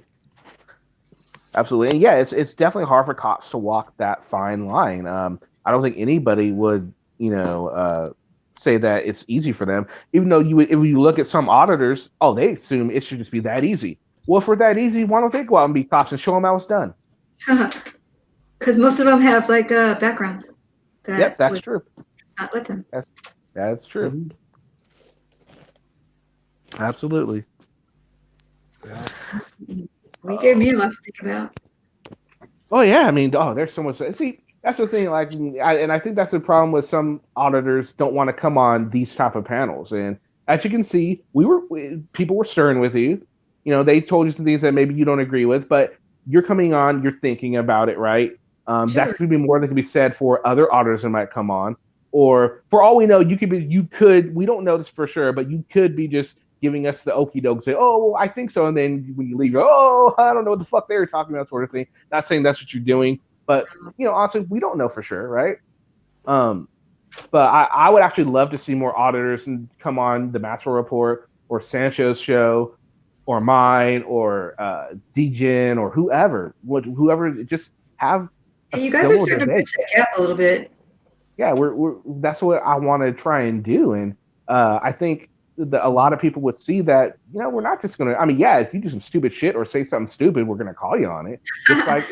Just like if we went on their show and we said some stupid shit, they'd call us on it. I mean, that's just something you expect.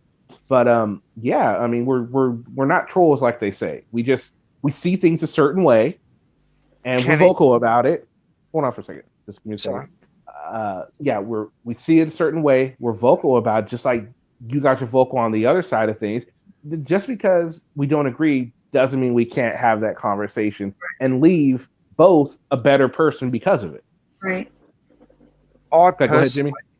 I personally, Carolina I find it quite easy to talk to, rah. Extortion watcher, I don't really know him. But if Glenn come on, I wouldn't be nice. Well, we couldn't talk the other day. We were on a 10-panel stream with that. That was pretty cool. We had a mix of everybody on that stream. Did we? That 10-panel stream, we were trying to talk and we couldn't talk because everybody else was talking. Remember that, Jimmy? But boy, we had every different type of person on that stream. Yeah. That was crazy. I couldn't cop a break like Glenn. Except for the racist guy. But other than that, everybody was like talking and having a good time and exchanging ideas.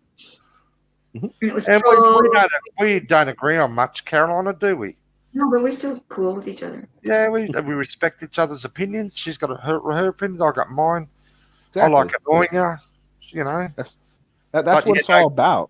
I don't see anything Glenn does that's positive. Jimmy sometimes to give me a little slap here and there and say, "Hey, you did that wrong," Yeah, but I try and do it in a nice or humorous way. I'm not abusive. Putting all the goddamn flamingo feathers everywhere. As a reminder. Just kidding. But if Glenn was here, I wouldn't be so. I have seen nothing that guy do that he's just scum. I'm sorry. You're talking about Josh. Serio. Oh yeah, him too. Yeah, I've only seen one video, and that's the one where he's so mean to that guy. That's the only video I've ever seen of his. Furry's another one that just don't do anything that I tolerate myself. I'd like to pop them both in the head. Yeah, I agree. What do you think of? Are you familiar with Auditing America? Yeah, well, he's taking a hiatus now. You know that, right? He is. I know he's taking a hiatus. He hasn't made a con in like an hour or something. Not hour. I'm sorry, like a month. He's gonna be a rap singer. Famous rap singer. Oh yeah, I don't know how famous he he's might gonna have get. COVID. Maybe he's getting delusional. Him and Will eloped. Oh yeah. Oh, there you go. What do you think of Demand the Truth? I don't know that one. The whisk. Oh yeah, he needs to get rid of that little spoon that he carries around. Absolutely. Oh my god. Oh geez. So let's see who else is doing. All right. So does anybody have any? Kenny, most guys, if they're inadequate, they buy a sports car, not a whisk. True. That's a good point. All right. So CFW, do you have any last minute questions you would like to ask? Everybody being nice to me tonight. I like that a lot. It's a good way to exchange ideas, and it's fine. That was good. I just came on to talk about that one, and I ended up, and it turned out to be a good time. Yeah, it did. Source and Watchers, you have anything last minute you want to say? No, I'm good. I covered everything. Okay. Jimmy? No, I'm good. I just like annoying Caroline and reminding her she's a ditzy piece. Okay. Morgie? Well, Morgie's busy. Yeah, I think we lost Morgie. Okay. Yeah. Anybody has a channel they want to go ahead and you guys can go ahead and talk about your channel for a little bit.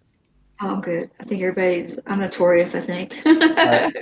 Source and Watchers, if you want to plug your channel, go ahead. Oh, I'm good. Okay. Morgie, did you have anything last minute you want to say? Yeah, sorry, I blocked myself and I was looking at something else.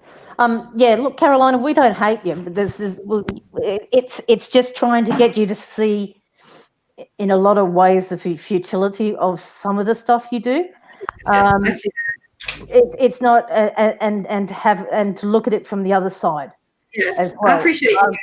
Oh yeah. It's just I've got nothing against you. I'm just trying to get you to see from the opposite side and how that's done. So there's two. You don't know what's going on until you've walked a mile in somebody else's shoes. That's true. So thank you for that. I don't hate you, and I'm happy to talk to you anytime. I have fun with you. It's good. I'm good with you. Okay, cool, Niners. All right, Tookie, thank you. Tookie, I'm not a millennial. I don't know why you think that, but I'm definitely not a millennial. I don't know why you think that, but okay. Thanks for your opinion. CFW, thanks for joining. Hey, thank you. I'm sorry, but thank you. Saturday, CFW, you're more than welcome to join for the True Crime panel if you'd like.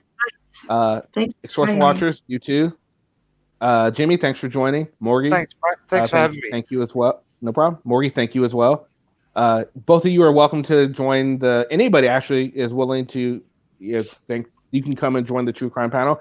If you do, make sure you bring your favorite true crime incident and we will discuss it a little bit. Okay, sounds like fun.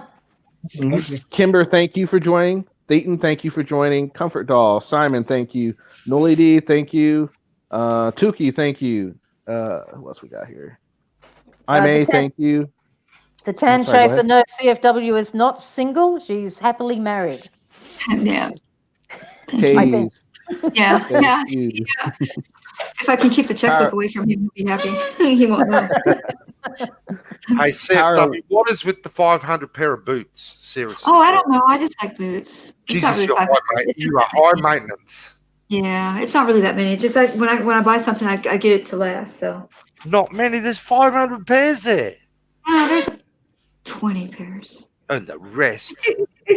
Jimmy, boots in the US are a shitload cheaper than they are over here. I can tell you that now. 350 a pair nowadays. You can get them handmade for that in the States. Yeah, true. Wow. Anyway, you have to come over and visit us for a month. Yeah. Thanks, guys. All right, guys. Yeah, all right, guys. So thanks. Bye. And next live stream will be Friday. We'll be doing the Troll Inc. game. We'll be getting it started. So if you're interested in D&D type games, make sure you join in. It should be a lot of fun. I've already got most of the character sheets, and it's going to be interesting. So if you guys want to check that out, and then if not, Saturday will be another live stream. But I will be having a video tomorrow drop as well. So make sure you guys check that out. Again, thank you for everyone that joined. Thank you for everyone that stayed and listened and participated. And hopefully we can get CFW back on sometime. Thank you for having me. All right, guys. Have a good one. Peace. Night, chat.